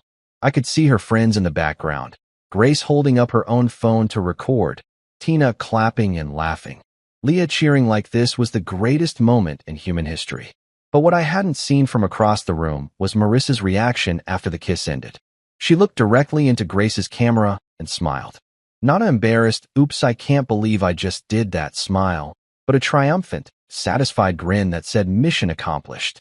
You smiled? I said, pausing the video on her face. Right after you kissed him, you looked into the camera and smiled. I was drunk, she repeated, but her voice was getting smaller. I wasn't thinking clearly. You look pretty clear-headed to me, I said, scrolling to the next video. Let's keep going. Video 4 showed her accepting drinks from multiple guys, laughing and flirting like she was working the room at a singles bar. Video 5 was her slow dancing with someone who definitely wasn't Logan, her head on his shoulder, looking content and peaceful. You're making this seem worse than it was, she said, her voice taking on that defensive edge I knew so well. Everyone was drinking, everyone was having fun. It wasn't personal. Not personal. Making out with her ex-boyfriend while her husband watched wasn't personal. The logic was bulletproof. Videos 6 through 10 were a montage of escalating behavior. More dancing, more touching, more intimate moments with men who weren't her husband. Each one was a little knife twist, but I kept my expression neutral. I was gathering evidence, not getting emotionally invested in the train wreck I was watching. Video 11 made my blood pressure spike. It showed her in a corner of Derek's living room with two guys I didn't recognize, all three of them laughing while one of them kissed her neck. She looked like she was having the time of her life. Who are these guys? I asked. I don't know, she admitted. Friends of Derek's, maybe? Everyone was just loose that night. Inhibited. It was that kind of party. That kind of party. The kind where married women make out with strangers while their husbands watch. Apparently, I'd been going to the wrong kinds of parties my whole life. Keep going, I said. Videos 12 and 13 were more of the same. My wife treating Derek's birthday party like her personal sexual awakening tour. But video 14 was where things got really interesting. It started after I'd left the party, based on the timestamp. The video showed Marissa back with Logan, but this time there was no audience of friends cheering her on. This was just them, in what looked like Derek's bedroom, and holy shit, this wasn't just kissing anymore. Logan's hands were everywhere, under her dress, in her hair, gripping her ass while she kissed him with the kind of passion I hadn't seen from her in our bedroom in over a year. She was pressed against the wall, her legs wrapped around his waist, and the sounds she was making. Turn it off, she said suddenly, lunging for the phone. That's enough. But I pulled it away, pausing the video on a frame that showed her face in profile. She looked lost in the moment, completely absorbed in what she was doing. This wasn't peer pressure or drunken mistakes or proving a point to her friends. This was a woman getting exactly what she wanted. It looks worse on video, she said desperately. Cameras make everything seem more intense. Marissa, I said calmly. His hands were under your dress. It didn't go that far, she said quickly. We just kissed. It looked like more, but it was just kissing. Just kissing. With his hands up her dress, her legs around his waist, pressed against a wall in someone's bedroom. The definition of just kissing had apparently expanded significantly since I last checked. There's one more, I said, scrolling to video 15. No, she said, reaching for the phone again. You don't need to see that one. It's not important. Not important. Which meant it was the most important one of all. I hit play before she could stop me. The final video was a masterpiece of betrayal. It showed the aftermath. Marissa and Logan fixing their clothes, laughing about something, her running her fingers through her hair to make it look less like she'd been horizontal 5 minutes earlier. You could hear her voice clearly. God, I needed that. I forgot how good we were together. I forgot how good we were together. She'd said that about her ex-boyfriend. About the man she'd just been intimate with in someone else's bedroom while her husband drove home alone. Turn it off, she whispered, her face completely drained of color. But I let it play to the end, where Logan kissed her forehead and said, "Call me tomorrow." And she responded with, "Definitely." Definitely. She'd planned to call him the next day. This wasn't a one-time drunken mistake. It was the beginning of something. I set her phone down on the coffee table and looked at her. Really looked at her. The woman sitting across from me bore no resemblance to the person I'd married. That person had been caring, honest, loyal. This person was a stranger wearing my wife's face. It looks worse than it was, she said again, but her voice was barely audible now. Actually, I said, reaching into my pocket, I think it looks exactly like what it was. I pulled out my phone and showed her the screen. The red recording light was blinking steadily, and the timer showed 37 minutes and counting. Her face went completely white. You recorded this? Every word, I confirmed. Your confession about the peer pressure, the plan set up with Logan, the admission that you were going to call him the next day. All of it. She stared at my phone like it was a venomous snake. You tricked me. No, I said. I gave you a chance to tell the truth, and you chose to lie instead. Even when you thought we were reconciling. Even when you thought I was coming back to you.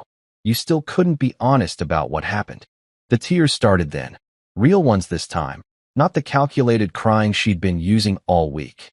These were the tears of someone who'd just realized they'd completely fucked themselves over. Please don't use that recording, she begged. Please. I'll do anything. I'll delete everything. I'll never talk to Logan again. I'll change completely. Too late, I said, standing up. You had a week to tell me the truth. Instead, you lied to me, stalked me, manipulated our families, and just now tried to gaslight me even when you thought we were getting back together. She collapsed forward, her head in her hands. Oh God, what have I done? You showed me exactly who you really are, I said, and I'm finally smart enough to believe you. Chapter 10, Her Collapse, My Freedom. Revenge, they say, is a dish best served cold. But let me tell you something. Revenge served with digital evidence and family group chats hits different. It's not just cold. It's Arctic fucking freeze your soul solid satisfying. I sat in my car outside Marissa's apartment building for exactly 3 minutes, composing the message that would end this nightmare once and for all. The recording was already uploaded to the cloud. The videos were saved in multiple locations, and I had enough evidence to convince anyone with half a brain that my wife was a lying, cheating sociopath who tried to gaslight me into thinking I was the problem. Time to share the wealth. I created a group message that included both sets of parents and Clara, the nuclear option, the digital equivalent of dropping a truth bomb on everyone who'd been fed Marissa's victim narrative for the past week. The message was simple. Since there seems to be confusion about what happened at Derek's party, I thought everyone should see the actual evidence. Then I attached everything. The videos from her phone showing the escalating infidelity, the audio recording of her confession where she admitted it was all planned, the screenshots of her Instagram stories where she'd called herself single. 3 years of marriage reduced to a digital evidence folder that painted a picture so damning it would make a prosecutor weep with joy. I hit send and watched my phone light up like a Christmas tree. My mom texted back within 30 seconds. "Proud of you, son." Dad followed immediately. "She's finished. Good riddance." Clara's response was pure poetry. "Holy shit. What a psychopath. I'm changing the locks on my house in case she shows up here too." But the real entertainment came from Marissa's parents. 20 minutes of absolute silence, then a curt message from Patricia. "Marissa, come home immediately." No apology for calling me vindictive. No acknowledgement that they'd spent the week harassing me based on complete lies. Just a summons for their daughter to return home and face whatever music was about to play. I was still sitting in my car, watching the digital fireworks, when Marissa came stumbling out of her building. She looked like she'd seen a ghost. Which, in a way, she had. The ghost of her carefully constructed lies, now thoroughly dead and buried. She spotted my car and ran toward it like I was her last hope for salvation. I rolled down the window, curious to hear what excuse she'd come up with for this latest development. "You sent it to everyone," she said, her voice barely above a whisper. "My parents, your parents, everyone. Just the people you lied to," I replied calmly. Seemed like they deserved to know the truth. She collapsed against my car door, literally fell to her knees on the asphalt like some kind of dramatic movie heroine. "Don't do this," she begged, grabbing my arm through the open window. "Please. I'll do anything. I'll delete everything. I'll change completely. I'll never see Logan again." "Too late for all that," I said, gently but firmly removing her hand from my arm. "You had multiple chances to tell the truth. Instead, you chose to lie, manipulate, and gaslight everyone who cared about you." "I was scared," she sobbed. "I was scared you'd leave me if you knew the whole truth." The irony was beautiful. She'd been scared I'd leave her if I knew the truth, so she'd decided to lie about it, which guaranteed I'd leave her when I eventually found out. The logic was flawless. "This is the last time we'll ever speak," I told her, my voice steady and final. "Contact me again, directly or through other people, and I'll file harassment charges." Her face crumpled completely. "You can't mean that. We're married. We took vows." "Yeah, we did," I agreed. "You broke them. I'm honoring the part about till death do us part. This marriage died last Saturday night." I started the engine, and she stumbled backward but didn't leave. Just stood there in the parking lot, crying and broken, finally experiencing the consequences of her actions. As I drove away, I caught a glimpse of her in my rearview mirror. She was still on her knees, phone pressed to her ear, probably calling anyone who might listen to her latest sob story about the cruel husband who'd abandoned her. My phone started buzzing before I'd made it out of the parking lot. Voice message after voice message, 20 of them in the span of 10 minutes. "Don't do this. Please. I'm sorry. I'm so fucking sorry. Answer me. You can't just leave it like this. I'll kill myself if you don't come back. Please, I'm begging you." Each message was more hysterical than the last, her voice getting higher and more desperate with every plea. But here's the beautiful thing about hitting rock bottom. Once you're there, threats of going deeper don't scare you anymore. I turned my phone off and smiled. Actually smiled, for the first time in months that wasn't forced or fake. The silence was incredible. No buzzing, no notifications, no emotional manipulation disguised as love. Just pure, clean quiet that felt like taking a deep breath after being underwater for too long. That night, I sat on my couch, our couch, and ordered pizza for one. I watched whatever I wanted on TV without negotiating. I went to bed at a reasonable hour without waiting for someone to come home from God knows where. I slept through the night without being woken up by drunk confessions or late-night phone calls. It was the most peaceful night I'd had in years. Sunday morning brought a knock at my door, not frantic pounding or dramatic sobbing, just a quiet knock. I looked through the peephole and saw a woman I didn't recognize holding an envelope. "Process server," she said when I opened the door. "Are you Marcus Thompson?" "That's me." "These are for you," she said, handing me the envelope with a sympathetic smile. "Sorry about your situation." Inside were divorce papers. Marissa had beaten me to the punch by exactly 12 hours. I laughed out loud reading through them. She was citing irreconcilable differences and emotional abandonment. The woman who'd publicly cheated on me was claiming I'd abandoned her emotionally. The victim narrative was so strong it had survived, even filing for divorce. But buried in the legal language was the real kicker. She was asking for alimony. The woman who destroyed our marriage was demanding I pay her for the privilege of being rid of her. I called my lawyer Monday morning. By Tuesday, I'd filed my counterpetition with enough evidence to convince any judge that Marissa's version of events was complete fiction. The videos, the recording, the text messages, everything was documented, cataloged, and ready for court. She'd thought cheating on me to my face would put me in my place. She'd thought I'd crawl back like I always had, desperate and apologetic and grateful for whatever scraps of affection she was willing to throw me.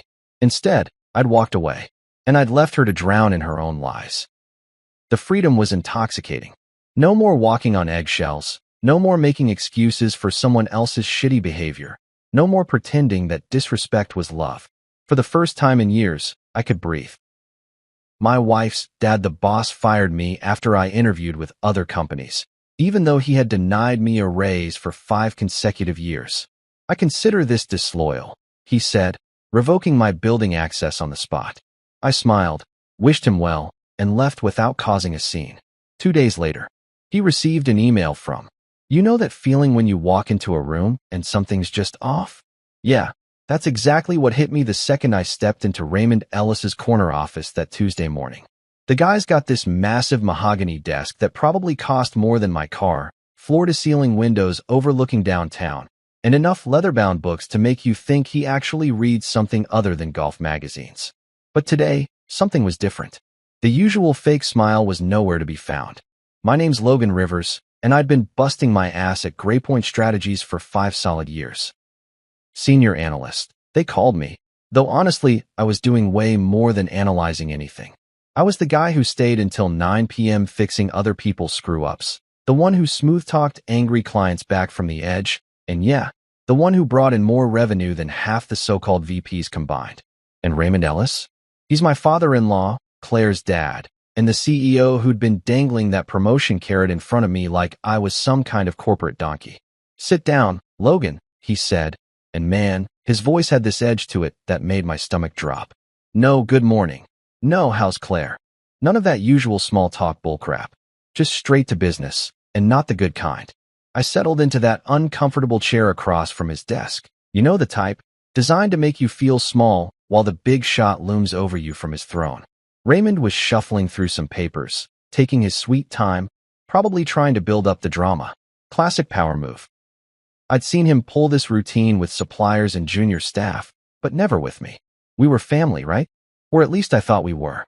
"I got an interesting phone call yesterday," he finally said, still not looking up from whatever he was pretending to read. "From Marcus Webb over at Hartfield and Associates." My blood went cold. Marcus was the hiring manager I'd met with the week before. The interview I thought I'd kept under wraps. The one I'd scheduled during my lunch break because, hell, a guy's gotta have options when his father-in-law keeps shooting down his raise requests year after year. Is that so? I managed to keep my voice steady, but inside I was already connecting the dots. This town's business community is smaller than people think, and gossip travels faster than wildfire. Raymond finally looked up, and those cold gray eyes of his, the same ones Claire inherited, though hers actually had warmth in them, were staring right through me. "He mentioned you'd interviewed for their senior director position. Funny thing is, you never mentioned anything to me about being unhappy here." Here we go. I could feel the lecture coming, the whole family loyalty speech he'd probably been rehearsing since he hung up with Marcus. But I wasn't some fresh college grad anymore. I was 32 years old, had a mortgage, and was tired of watching less qualified guys get promoted while I got patted on the head and told to wait my turn. I wasn't aware I needed permission to explore my options, I said, keeping it professional even though part of me wanted to remind him about the 5, count 'em, 5, times he'd denied my raise requests. The last one just 3 weeks ago, with the same tired excuse about tightening our belts, while he was showing off photos of his new boat to anyone who'd listen. Options. Raymond leaned back in his chair, and I could practically see the wheels turning. "After everything this company has done for you? After I personally vouched for you when you were just some guy dating my daughter?" That stung, and he knew it would. Yeah, I'd started at Graypoint as Claire's boyfriend, but I'd earned my place here. Every late night, every saved client relationship, Every innovative strategy that had kept us competitive, that was all me. Not daddy's connections, not family favors. Me. I've given this company 5 years of my life, I said, and I could hear my voice getting tighter. I've exceeded every performance metric, brought in millions in new business, and mentored half the junior staff. And what do I have to show for it? You have a steady job, good benefits, and the same salary I started with, adjusted for inflation, which means I'm actually making less now than when I began. The words came out harder than I intended, but screw it. If we were having this conversation, we might as well have it for real. Raymond's jaw tightened. He wasn't used to being challenged, especially not by family. In his world, loyalty meant shutting up and accepting whatever scraps he threw your way. I consider this disloyal, he said, and those 5 words hit me like a punch to the gut. Not because they hurt, but because they were so perfectly Raymond. Everything was about loyalty with him, never about fairness or respect or actually taking care of the people who made his company run. Disloyal. I repeated, tasting the word. Is it disloyal to want to be compensated fairly for my work? Is it disloyal to seek opportunities for growth when those opportunities don't exist here? But Raymond was already reaching for his phone. Security? Yeah, I need someone up here to escort Logan Rivers out of the building. He hung up and opened his desk drawer, pulling out a manila envelope. Your final paycheck is being processed. You can pick up your personal items under supervision. Just like that. 5 years gone. No discussion, no negotiation, no chance to explain or defend myself. He slid my building access card across that massive desk like he was dealing a hand of poker. Your building access ends now, he said, not even bothering to look at me. You know what the crazy part was? I felt relieved. Like a weight I didn't even know I was carrying had just been lifted off my shoulders. All those nights I'd gone home frustrated. All those times I'd bitten my tongue when less qualified people got promoted over me. All those fake smiles I'd plastered on during company meetings where Raymond praised everyone except the guy actually doing the work. I stood up, straightened my tie, and did something that probably surprised both of us. I smiled. Not a fake corporate smile, but a real one. The kind of smile you get when you realize you don't have to pretend anymore. Well, Raymond, I said, using his first name for the first time in years, I want to thank you for everything. I learned a lot here, and I wish you and Graypoint all the best. His eyebrows shot up. He'd probably expected me to argue, to beg, to grovel for my job back. But why would I? The man had just shown me exactly what he thought of 5 years of dedication and hard work. Security showed up, 2 guys I actually knew pretty well from all those late nights at the office. They looked embarrassed as hell, which made me feel a little better about the whole situation. Take your time cleaning out your desk, one of them said quietly as we walked to the elevator. No rush. The ride down felt like the longest and shortest elevator trip of my life. 47 floors, and with each one, I felt a little more free. By the time we reached my floor, I was actually looking forward to packing up my stuff. My desk was right where I'd left it that morning, covered with the usual chaos of reports, client files, and those little personal touches that make a workspace feel like home. The framed photo of Claire and me from our honeymoon in Italy. The little cactus she'd bought me as a joke about surviving in a hostile environment. My coffee mug with World's Okayest Analyst printed on it, a gag gift from the team that had somehow become my favorite. As I packed everything into the cardboard box security had provided, I couldn't help but think about all the moments that had led to this. The late nights fixing other people's mistakes. The times I'd saved client relationships that everyone else had written off. The strategies I'd developed that had become company standard practice. All of it fitting into one small box. Claire didn't even know yet. She was probably at her marketing job across town, completely unaware that her husband had just been fired by her father. That conversation was going to be fun. You ever notice how your whole life can fit into a cardboard box when push comes to shove?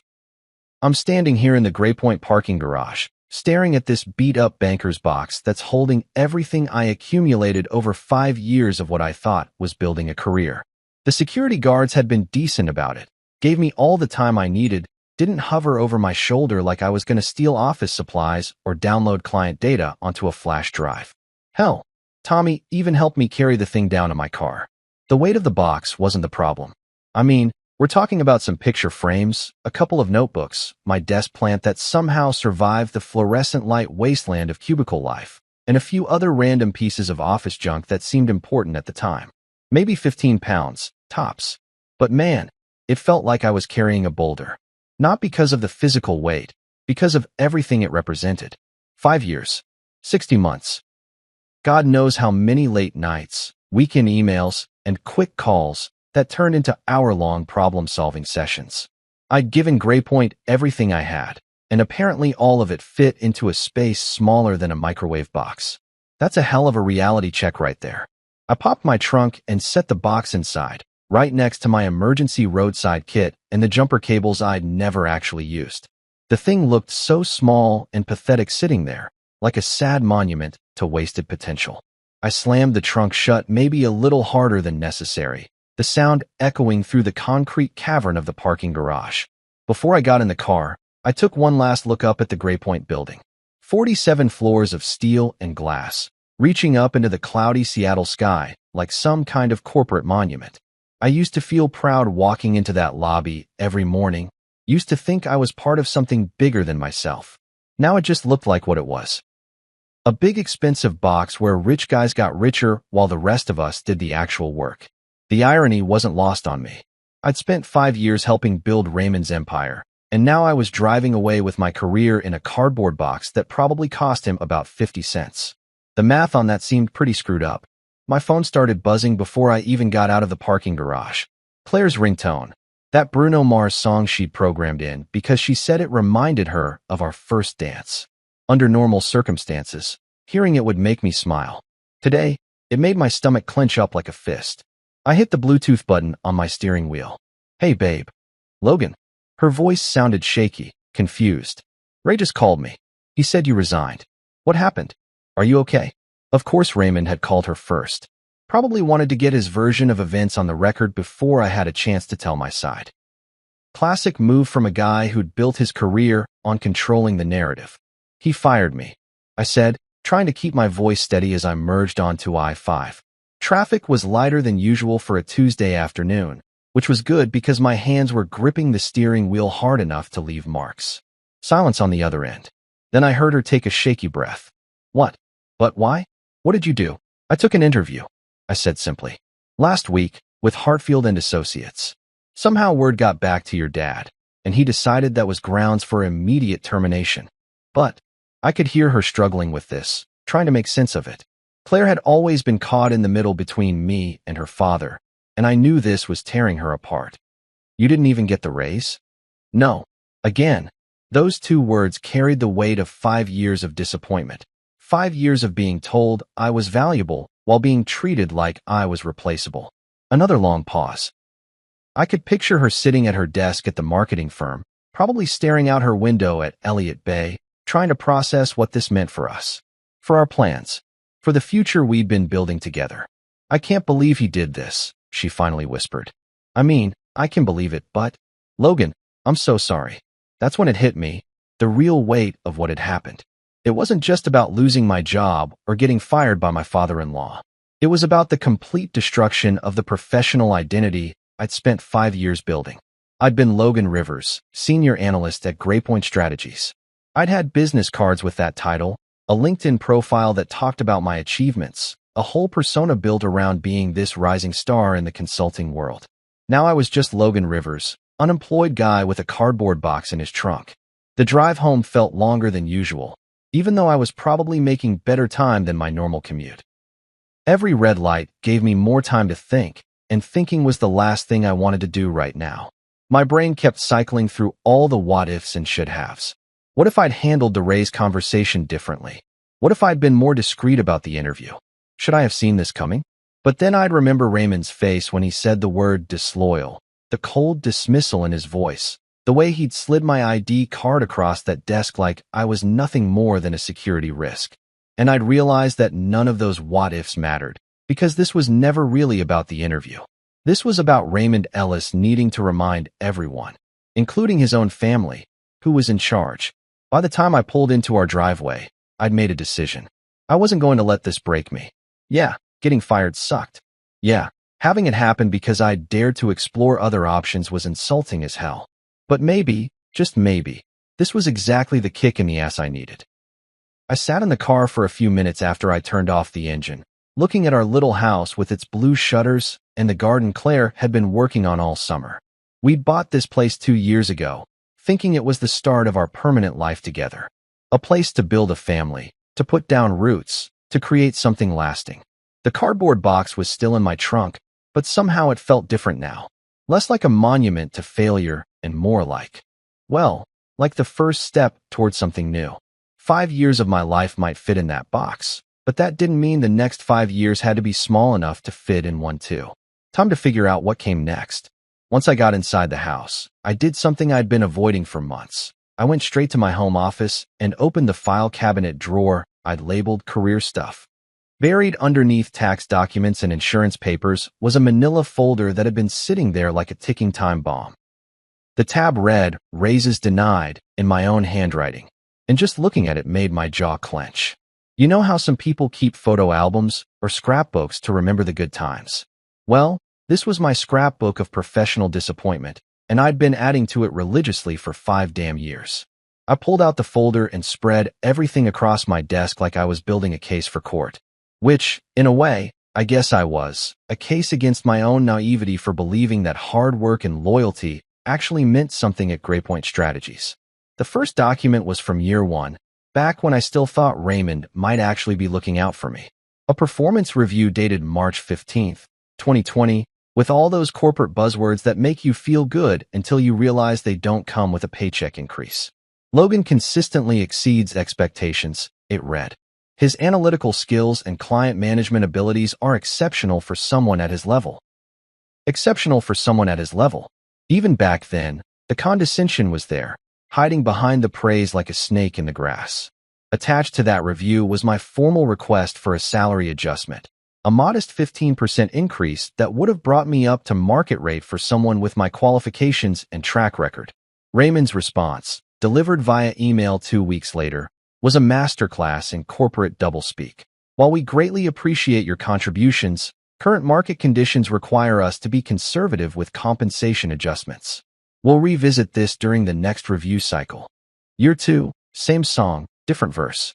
Another glowing performance review, another exceeds expectations, rating, another request for fair compensation. This time Raymond had the balls to cite budget constraints, while the company newsletter that same month featured a 2-page spread about Graypoint's record-breaking quarterly profits. The math didn't add up, but apparently my opinion on basic arithmetic wasn't welcome in the C-suite. I flipped through year 3's documents, feeling that familiar burn in my chest. This was when I'd started documenting everything obsessively, printing out emails and saving performance metrics like I was building evidence for some future reckoning. Maybe subconsciously, I knew this day was coming. The performance review from that year was even more effusive in its praise. Logan has become an indispensable asset to our organization, Raymond had written. His leadership of the Morrison Industries account recovery saved the company an estimated $3.2 million in potential losses. Indispensable. That word should have come with a raise, a promotion, or at least a cost of living adjustment. Instead, it came with another rejection letter citing economic uncertainty and the need to maintain operational stability. Economic uncertainty. This from a guy who'd bought a 40-foot yacht that same summer and named it Graypoint Glory. I'd seen the pictures on his Facebook page, Raymond and his golf buddies sipping champagne on the deck, while I was working 60-hour weeks to maintain his operational stability. Year 4 was where the rejections started getting creative. While your performance continues to exceed expectations, we're implementing a company-wide salary freeze to ensure our competitive position in the market.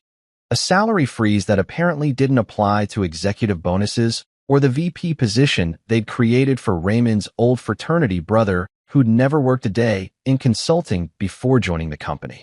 I remember that rejection stinging more than the others because by then I'd started seeing the writing on the wall.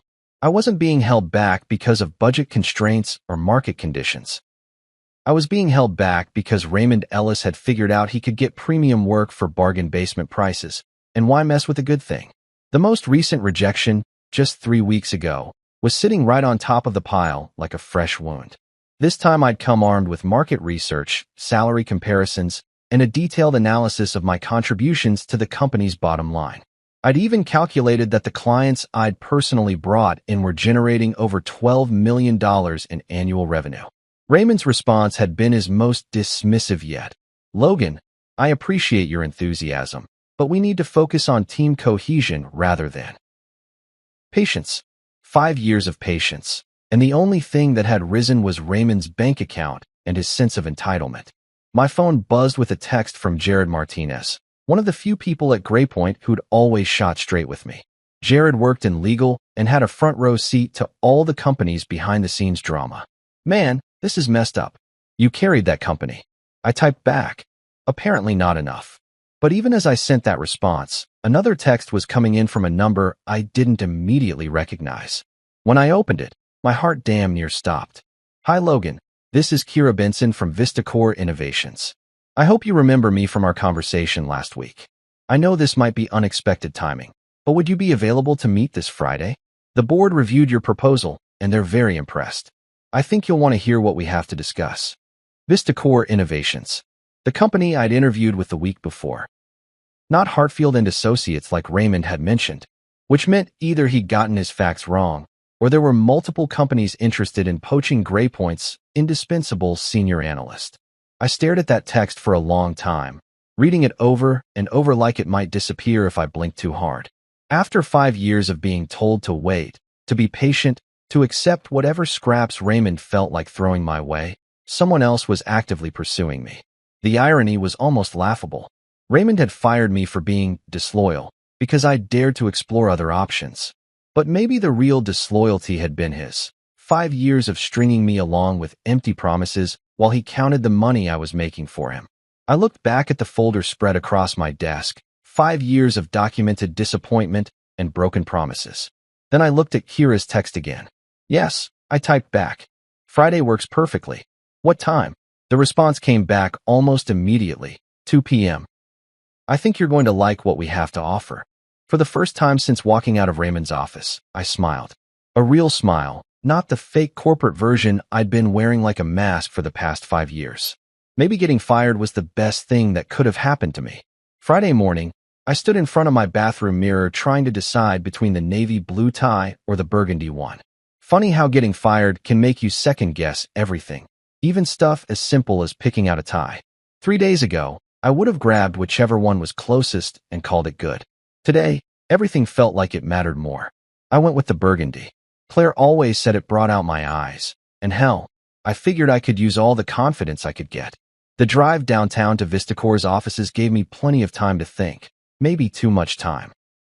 My brain kept cycling between excitement and terror, like I was on some kind of emotional roller coaster that wouldn't stop long enough to let me off.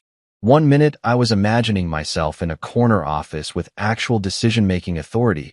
The next, I was wondering if this whole thing was just a courtesy meeting before they told me thanks, but no thanks. VistaCore's building was everything Graypoint's wasn't. Where Raymond's place was all dark wood and intimidating marble, designed to make you feel small. This place was bright, modern, and somehow welcoming. Floor-to-ceiling windows let in actual sunlight. The lobby had comfortable seating that looked like people might actually use it, and the receptionist smiled like she meant it instead of like it was part of her job description. "Mr. Rivers? Ms. Benson is expecting you," she said, gesturing toward a bank of elevators that looked like they belonged in a spaceship rather than an office building. 23rd floor, suite 2340. The elevator ride up was smooth and quiet, nothing like the ancient, groaning death trap at Graypoint that sounded like it might give up the ghost between floors. Through the glass walls, I could see people actually collaborating, having animated discussions around whiteboards covered in colorful diagrams and charts. It looked like the kind of place where ideas mattered more than hierarchy. Kira Benson met me at the elevator herself, which threw me for a loop. At Graypoint, executives like her would have sent an assistant to collect me and deliver me to the appropriate conference room like a package. But here she was, extending her hand with a genuine smile that reached her eyes. "Logan, I'm so glad you could make it," she said, her handshake firm but not trying to prove anything. "I hope the drive wasn't too bad." Kira was probably in her early 40s, with short auburn hair and the kind of confidence that comes from knowing you're good at what you do without needing to prove it to everyone in the room. She was wearing a sharp gray suit that looked expensive but not flashy, and when she walked, people nodded respectfully without looking intimidated. Traffic wasn't too crazy, I said, following her down a hallway lined with modern art and actual plants, not the plastic nonsense that decorated Gray Point's sterile corridors. Good, good. Listen, I know this week has been eventful for you, she said, and I appreciated that she didn't dance around the elephant in the room. I hope you know that what happened at Gray Point has nothing to do with how we see your value. That stopped me in my tracks. Word traveled fast in Seattle's business community, but I hadn't expected it to travel that fast. News gets around, she said, reading my expression. Small world, smaller industry. But honestly, Logan, what I heard only reinforced what I already knew about you from our interview. She led me into a conference room that had one wall entirely made of glass, offering a stunning view of Elliott Bay and the Olympics beyond. The table was a sleek piece of polished wood that probably cost more than my car, but somehow it didn't feel ostentatious. It felt functional, like a tool designed to get work done rather than impress visitors. Can I get you anything? Coffee, water, something stronger? Kira asked with a wink. I know it's been a rough week.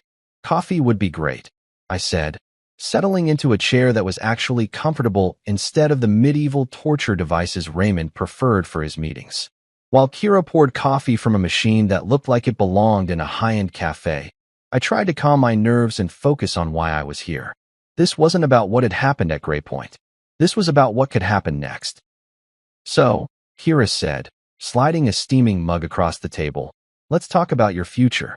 She opened a leather portfolio and pulled out a document that made my heart skip a beat. Official letterhead, multiple pages, the kind of formal presentation that meant serious business.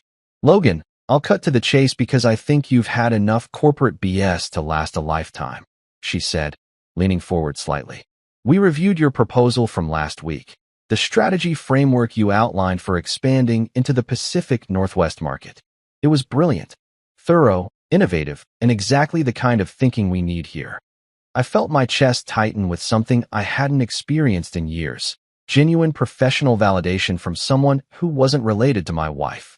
The board met Wednesday night, Kira continued, and they asked me to make you an offer. Not for a senior analyst position, not for some middle management role where you'll spend the next 5 years waiting for someone to retire. We want to offer you the position of Director of Global Accounts. Director? I'd been dreaming about a title like that for 5 years, and Raymond had made it clear it was never going to happen at Gray Point. Not for me, anyway. You'd be leading your own team, Kira said, sliding the offer letter across the table. 7 direct reports to start, with room to grow as we expand. You'd have full authority over account strategy, client relationships, and budget allocation for your division. My hands were actually shaking as I picked up the document. The first page was all the standard legal language, but the second page, holy shit. The salary number jumped off the page like it was printed in neon. Nearly double what I'd been making at Gray Point. Not just double what I'd been asking for in those rejected raise requests. Double what I'd actually been earning. I know it's a big number, Kira said, watching my reaction. But you're not being overpaid, Logan. You were being underappreciated. I had to read the figure 3 times to make sure I wasn't hallucinating. Base salary, performance bonuses, stock options, health benefits that actually covered things, for weeks of vacation that I was apparently expected to take rather than let accumulate indefinitely. This is, I started, then stopped. I'd been about to say generous, but that wasn't the right word. Generous implied charity, and this wasn't charity. This was recognition. This was what I was actually worth in the marketplace. I'm honored. I finally managed, surprised by how steady my voice sounded. Truly honored that you'd consider me for this role. Kira smiled, and there was something almost maternal in her expression. Logan, I've been in this business for 15 years, and I've seen a lot of talented people get ground down by companies that didn't value them properly. When I see someone with your skills and drive, someone who's been held back for no good reason, it's not just good business to make them an offer. It's the right thing to do. She leaned back in her chair, giving me space to process what I was looking at. Take the weekend to think about it, she said. Talk it over with Claire. But I hope you'll say yes, because I think we could build something amazing together. I looked out at the view of Elliott Bay, then back at the offer letter, then at Kira's expectant face. For the first time in 5 years, someone was betting on me instead of betting against me. I don't need the weekend, I said. Yes, absolutely yes. I floated through the rest of Friday like I was walking on air. Signed the offer letter right there in Kira's office, shook hands on a start date 2 weeks out, and drove home with the kind of stupid grin on my face that probably made other drivers think I was having some kind of breakdown. Maybe I was, but it was the good kind. The kind where your whole world shifts and suddenly everything that seemed impossible becomes inevitable. Claire's car was already in the driveway when I got home, which meant she'd left work early. That could be good or bad, depending on how her dad had spun the whole situation. I found her in the kitchen, stress cooking, which for Claire meant making enough food to feed a small army. The counter was covered with ingredients for what looked like lasagna, garlic bread, and some kind of elaborate salad that required more chopping than a Benihana show. Hey, I said, loosening my tie as I walked up behind her. Smells amazing in here. She didn't turn around immediately, just kept dicing tomatoes with the kind of precision that meant she was working through some serious emotions. How did it go? She asked, her voice carefully neutral. Better than I could have imagined, I said, unable to keep the excitement out of my voice. Claire, they offered me a director position. Director of Global Accounts, with my own team and everything. That got her attention. She set down the knife and turned to face me, and I could see the relief and pride fighting with something else in her expression. Worry maybe, or guilt. Logan, that's incredible, she said, and she meant it. But then her face fell a little. Why didn't you tell me you were applying elsewhere? There it was. The conversation I'd been dreading but knew we had to have. I leaned against the counter, trying to figure out how to explain 5 years of frustration without making her feel like she had to choose between me and her family. Because every time I brought up leaving Gray Point, you said your father would come around, I said gently. You always asked me to give him more time, to be patient, to trust that he'd do the right thing eventually. Claire's shoulders sagged a little. I really believed that, she said quietly. I thought because you were family, he'd take care of you. I know you did, babe. And I wanted to believe it too. I reached for her hand, relieved when she didn't pull away. But after 5 years of the same excuses, I had to start looking out for myself. For us. She nodded, but I could see the conflict in her eyes. Claire had always been caught between two worlds, the corporate dynasty her father had built and the life she was trying to build with me.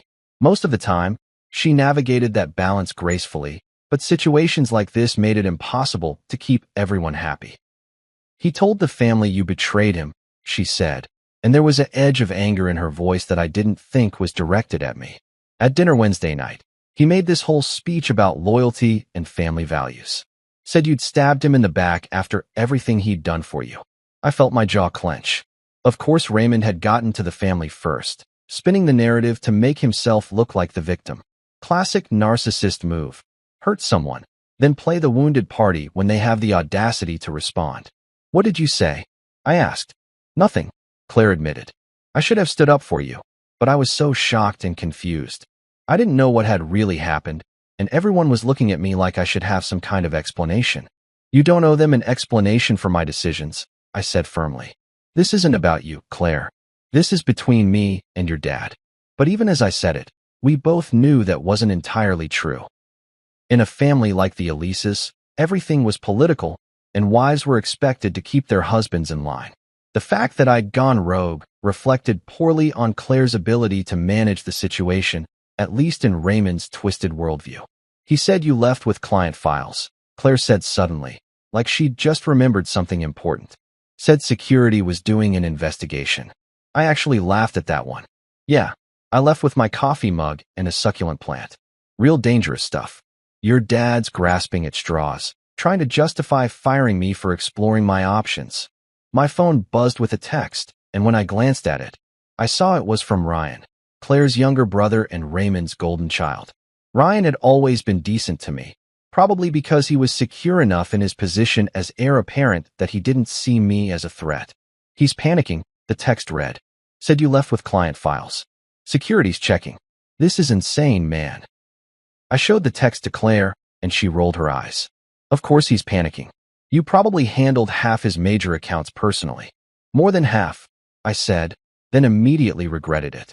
The last thing I wanted was to sound like I was bragging or trying to hurt Raymond's business. But it was the truth. I'd been carrying more than my share of the load for years. I texted Ryan back, let him panic. I left with my coffee mug and a succulent plant. Nothing else. The response came immediately. LOL. Dad's lost his mind. Everyone knows you're the most honest guy at the company. Sorry this happened.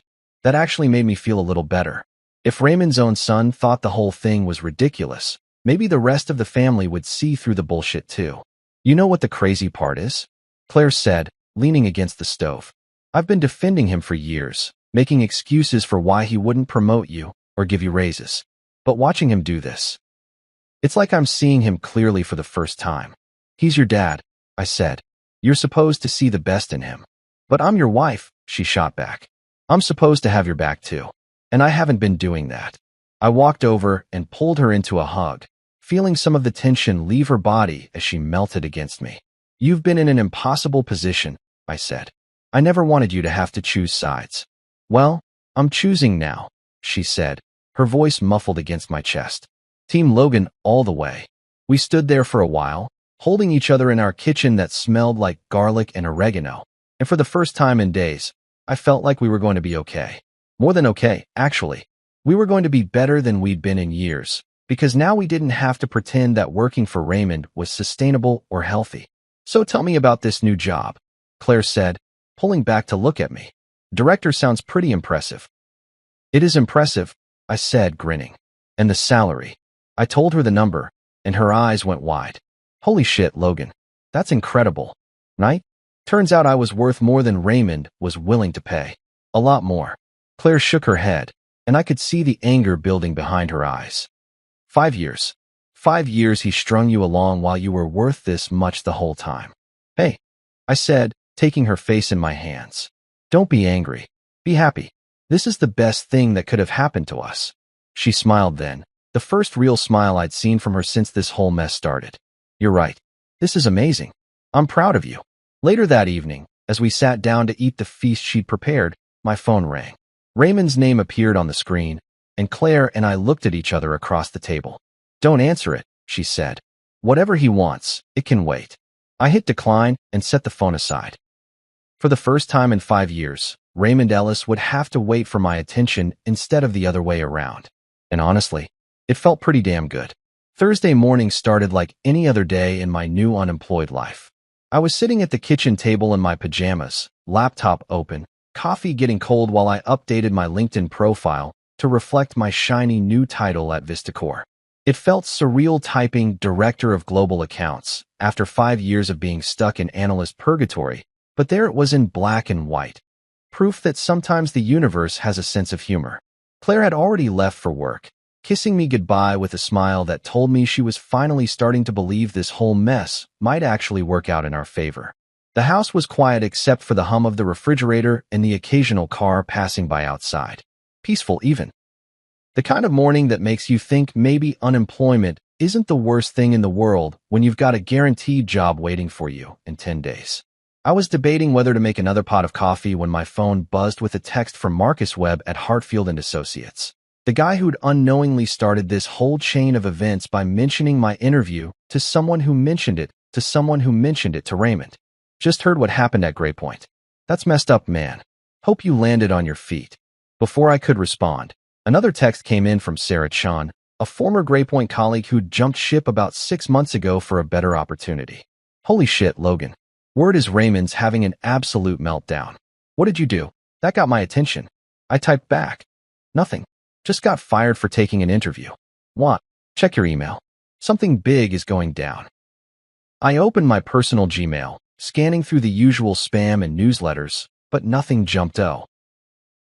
The original email was sent from Vistacor's corporate communications team to Raymond Ellis personally, with CCs to the entire Gray Point executive team. My heart started pounding before I even read the first line, because I had a pretty good idea what this was about. Dear Mr. Ellis, it began, and I could practically feel the polite professionalism dripping off every word. We hope this message finds you well. After careful consideration and thorough review of our current vendor relationships, VistaCore Innovations has decided to terminate our consulting contract with GrayPoint Strategies, effective immediately. Holy shit. I read that line 3 times to make sure I wasn't hallucinating. VistaCore, the company that had just offered me a director position, was pulling their business from GrayPoint. The same VistaCore that represented one of Raymond's biggest accounts. The same VistaCore that generated somewhere in the neighborhood of $18 million in annual revenue for GrayPoint. This decision was not made lightly. The email continued, and we want to emphasize that it reflects no dissatisfaction with the quality of work performed by GrayPoint's team members, many of whom have provided exceptional service over the years. Even in their breakup email, they were classier than Raymond had been when he fired me. No accusations, no drama. Just professional courtesy and respect for the people who'd actually done the work. However, recent organizational changes at GrayPoint have caused us to reassess our partnership priorities and strategic alignment. We believe this change will better serve VistaCore's long-term objectives and values. Recent organizational changes. That was corporate speak for, we heard you fired Logan Rivers like an asshole, and we don't do business with companies that treat good people like garbage. The email went on to outline the transition timeline, the return of confidential materials, and all the other legal necessities that come with ending a major business relationship. But the key message was clear. VistaCore was done with GrayPoint, and they weren't sugarcoating why. My phone rang immediately. Sarah's name on the caller ID. Did you read it? She asked before I could even say hello. Just finished, I said, still staring at the screen like the words might rearrange themselves. Jesus Christ, Sarah. $18 million. Try $22 million, she corrected. That's what they were projecting for next year with the expansion project. Logan, this is nuclear. Raymond is absolutely losing his mind. I felt a weird mix of emotions washing over me. Part of me was thrilled that Raymond was finally facing consequences for his actions. Part of me felt guilty that other people at GrayPoint, good people who had nothing to do with this mess, were going to suffer because of what he'd done. And part of me was just stunned that VistaCore had taken such a dramatic step. I need to be clear about something, I said to Sarah. I had nothing to do with this decision. I didn't ask them to pull their business, didn't even hint that they should. This was entirely their call. Logan, relax. Nobody thinks you orchestrated this. But everybody knows you were the primary contact on that account for the past 3 years. VistaCore probably feels like Raymond threw away their most trusted partner for no good reason. She was right, and that made me feel a little better about the whole situation. I hadn't set out to hurt GrayPoint's business. I just wanted to be treated fairly. But apparently VistaCore had drawn their own conclusions about what my termination said about the company's values and judgment. My phone buzzed with another text, this one from Kira Benson herself. Morning, Logan. I assume you've heard about our communication to GrayPoint by now. Want to be crystal clear that this decision was made independently by our board, with no input from you whatsoever. Looking forward to working with someone who values loyalty and integrity. I screenshot that text immediately and sent it to Claire. If Raymond tried to blame me for VistaCore's decision, I wanted documentation that I'd had nothing to do with it. Another text came in, this one from Tommy Rodriguez in GrayPoint Security. Dude, Mr. Ellis just called an emergency meeting. He's asking if you took any VistaCore files when you left. I told him no way. I was there when you packed up. Just wanted you to know. I laughed out loud at that one. Of course, Raymond's first instinct was to blame me for somehow sabotaging the relationship. The idea that VistaCore might have made their own independent judgment about his character and leadership abilities probably never even occurred to him. Thanks, Tommy, I texted back. Appreciate you having my back. The rest of the morning brought a steady stream of messages from former colleagues, each one painting a picture of chaos and panic at GrayPoint. Raymond had apparently locked himself in his office with the senior partners, trying to figure out how to salvage the situation. Emergency calls to VistaCore had gone unanswered. Attempts to reach me through mutual contacts had been ignored. By lunchtime, the story had made its way through Seattle's tight-knit business community. My phone was buzzing constantly with calls from headhunters, former clients, and colleagues from other firms who'd heard that I was suddenly available and that my former employer was imploding. The irony wasn't lost on me. Raymond had fired me for being disloyal. and now his company was facing the consequences of that disloyalty in the most public and expensive way possible. I closed my laptop and poured myself a fresh cup of coffee, savoring the bitter taste and the quiet satisfaction of knowing that sometimes the universe does keep score. I hadn't asked for this to happen, hadn't planned it or orchestrated it, but I also wasn't going to feel guilty about it. Raymond Ellis had made his choice. Now he was living with the consequences. And honestly, he'd earned every bit of what was coming to him. Friday morning hit Graypoint like a freight train carrying bad news and broken dreams. My phone was lighting up like a Christmas tree with messages from people still trapped inside Raymond's corporate circus, and let me tell you, the show was getting ugly fast. Tessa Martinez, one of the few decent people left in that place, sent me a screenshot that made my coffee taste even better. Emergency all-hands meeting. Raymond's shouting, asking who talked to Vistacor. The timestamp showed 8:47 a.m., which meant Raymond had probably been awake all night trying to figure out how to spend $18 million walking out the door. The image showed a packed conference room with everyone looking like they'd rather be getting root canals. Raymond was standing at the head of the table, his usually perfect silver hair looking like he'd been running his hands through it all night. Even through a blurry phone photo, you could see the desperation in his body language. "This is insane," Tessa texted. "He's acting like someone committed treason." 20 minutes later, Jared called me directly. "Dude, you need to hear this.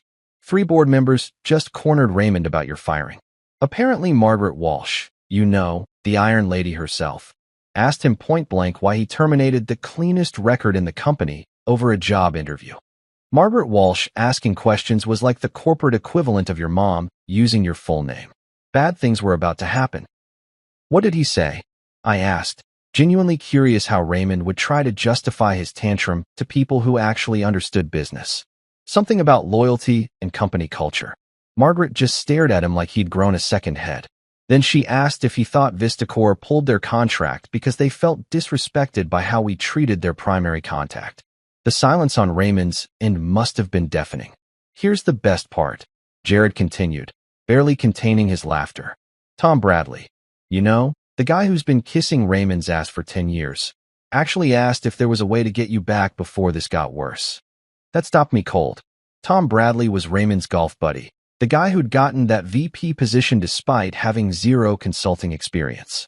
If even Tom was questioning the decision, Raymond was in deeper shit than I'd realized. And I prompted. Raymond said it was too late, that bridges had been burned. Margaret looked around the room and said, "The only bridge I see burned is the one you torched when you fired our best performer for having ambition." Damn, Margaret Walsh didn't mess around when it came to protecting the bottom line, and losing a $20 million client because of ego was exactly the kind of stupidity that made her legendary temper flare up. My phone buzzed with another message, this one from Claire. "Ryan just called. Dad's in full panic mode. Wants to meet with you. Offering a bonus and everything." I laughed out loud at that one. A bonus. After 5 years of denying me raises, Raymond thought he could wave some cash around and make this whole mess disappear. The man really didn't understand that this wasn't about money anymore. It was about respect, something you can't buy after you've already thrown it away. "Tell Ryan I appreciate the offer," I texted back, "but I've already started with Vistacor." Which was technically true. My official start date was still a week away, but in my mind, I'd already moved on. The old Logan would have been tempted by the bonus, would have wondered if maybe Raymond had finally learned his lesson. But the new Logan, the one who'd spent a week discovering what it felt like to be valued, wasn't interested in going backward. Besides, something told me this was just the beginning of Raymond's problems. Monday morning brought an unexpected phone call that made my coffee taste like opportunity. Elaine Monroe, chairwoman of Graypoint's board of directors, and the kind of woman who could make grown executives wet themselves with a single raised eyebrow, wanted to meet. Not Raymond, her. Personally. "I understand you've been through quite an ordeal, Logan," she said in that crisp, no-nonsense voice that had terrified CEOs across the Pacific Northwest for 30 years. "Would you be willing to meet for coffee? I think we need to have a conversation."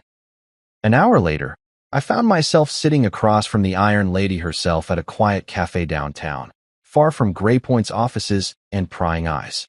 Elaine was exactly what you'd expect. Silver hair pulled back in a perfect bun, sharp blue suit that probably cost more than most people's cars, and eyes that missed absolutely nothing.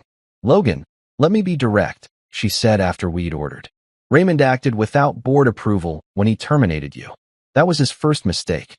His second was failing to consider how it would look to our clients." I sipped my coffee and waited. Elaine Monroe didn't call emergency meetings to make small talk. "We'd like to offer you reinstatement," she continued. "Significant salary increase, leadership position, full autonomy over your accounts. Whatever Raymond should have offered you years ago, the old me would have jumped at this. 5 years of fighting for recognition, and here it was being handed to me on a silver platter. But the new me, the one who'd tasted what it felt like to be actually wanted, just felt tired." "That's incredibly generous, Ms. Monroe," I said carefully. "But I've already accepted a position with Vistacor. I start next week." Her expression didn't change, but I caught a flicker of respect in those sharp eyes. "Smart move. They're lucky to have you." She leaned forward slightly. "Can I ask what would have made you stay?" "Hypothetically." I thought about that for a moment, really thought about it. "If anyone had acted like they wanted me to," I said finally. "Not needed me, not tolerated me, wanted me. Like I was an asset worth investing in rather than a problem to manage." Elaine nodded slowly. "Fair enough. That's exactly what I told the board this morning." We finished our coffee in comfortable silence, two professionals who understood exactly what had gone wrong and why. When we stood to leave, she extended her hand. "Good luck at Vistacor, Logan. And thank you for being honest about what happened. It's helped us see some things more clearly." I shook her hand, surprised by how final it felt. The first time I'd left Gray Point, I'd been escorted out by security. This time, I was walking away by choice, with my head held high and the respect of someone who mattered. "Take care, Ms. Monroe. I hope you find what you're looking for." As I walked back to my car, I realized I wasn't angry anymore. I wasn't bitter or resentful or looking for revenge. I was just done. 5 years of fighting to be valued at a place that would never value me was over. Time to build something new. My first month at Vistacor felt like stepping into a completely different universe, one where people actually gave a damn about what you had to say. No more tiptoeing around fragile egos or translating every idea through 3 layers of corporate politics. Just straight-up collaboration with people who wanted to be there. I had a team of 7 now, and man, what a difference that made. These weren't burned-out corporate zombies going through the motions. These were sharp, motivated professionals who brought ideas to the table instead of waiting for someone else to tell them what to think. Sarah Kim, my lead analyst, had this way of breaking down complex market data that made even the most boring spreadsheets tell a story. Marcus Thompson could charm the pants off the most difficult clients, and Jenny Walsh, no relation to Margaret, thankfully, had a strategic mind that could spot opportunities 3 moves ahead. We weren't just managing accounts, we were building relationships. Real ones. The kind where clients called you first when they had problems because they trusted you to find solutions, not just bill them for hours. The travel was incredible too. In 5 years at Gray Point, I'd maybe left Seattle a dozen times for business. In my first month at Vistacor, I'd been to Portland twice, San Francisco once, and had a week-long strategy session in Denver that actually resulted in actionable plans instead of corporate buzzword bingo. At the monthly leadership dinner, Kira stood up with her glass of wine and looked right at me. "To Logan," she said, loud enough for the whole restaurant to hear. "Proof that knowing your worth changes everything." The applause felt different than any recognition I'd ever gotten at Gray Point. This wasn't polite corporate clapping. This was genuine appreciation from people who understood what I brought to the table. I was too stunned to speak, honestly. After 5 years of feeling invisible, having a room full of successful people acknowledge my value was overwhelming in the best possible way. Claire had been skeptical at first, not about my abilities, but about whether any company could really be that different from Gray Point. But when she visited my new office and saw the energy, saw how people interacted with each other and with me, something clicked. "You were never disloyal," she said quietly as we stood in my corner office, looking out at the city lights. "You were just ready for something better." That night, lying in bed, I thought about how dramatically my life had changed in just a few weeks. From unemployed and uncertain to leading a team and building something meaningful. From being treated like an expendable resource to being valued as a strategic asset. The best part? This was just the beginning. For the first time in years, I could see a future that wasn't limited by someone else's small vision of what I could accomplish. 12 months later, I was sitting in my corner office at VistaCore, watching Seattle's morning fog roll off Elliott Bay, when Tessa sent me a LinkedIn message that made me smile. Thought you should know. People still talk about the day you left. You gave us courage. A year, 365 days since Raymond Ellis called me disloyal and escorted me out of his building like a common criminal. Looking back, it felt like a lifetime ago, but also like yesterday. Funny how perspective works when you're not constantly fighting just to be heard. The Graypoint Gossip Network had kept me updated on the aftermath, even though I'd never asked for it. Raymond had stepped down quietly in October, pursuing other opportunities, according to the press release, which was corporate speak for forced out by the board before he could do any more damage. Margaret Walsh had taken over as interim CEO and was apparently cleaning house with the efficiency of a military operation.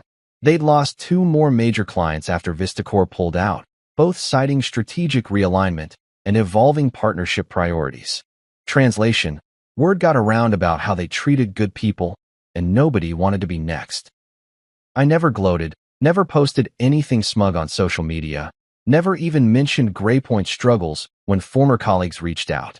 That chapter of my life was closed, and I wasn't interested in looking backward when there was so much to build ahead. My team had grown to 12 people now. We'd landed 3 major new accounts, including one that had specifically sought us out after hearing about our innovative approach to client relationships. Kira had hinted that another promotion was coming, possibly a VP track, with equity options that would make the VistaCore dream even sweeter. Claire and I had started talking about buying a bigger house, maybe something with a view and enough space for the family. We were finally ready to start. The financial stress that had been hanging over us for years was gone, replaced by genuine excitement about what came next. Ryan texted me occasionally.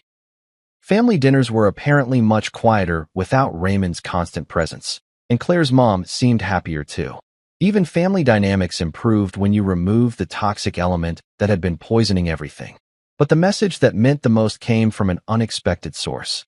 Marcus Webb from Hartfield & Associates, the guy whose innocent phone call had set this whole chain of events in motion, sent me a note. Just want you to know, your story made me rethink how we treat talent here. Sometimes the best thing that can happen to good people is getting fired by bad bosses. I closed my laptop and looked around my office. Photos of my team celebrating our latest win, thank you notes from satisfied clients, the view of a city full of possibilities. My name was Logan Rivers, and getting fired that Tuesday morning was absolutely the best thing that ever happened to me. Sometimes the best revenge isn't revenge at all. Sometimes it's just rising, thriving, and never looking back. Sometimes it's just becoming who you were meant to be all along.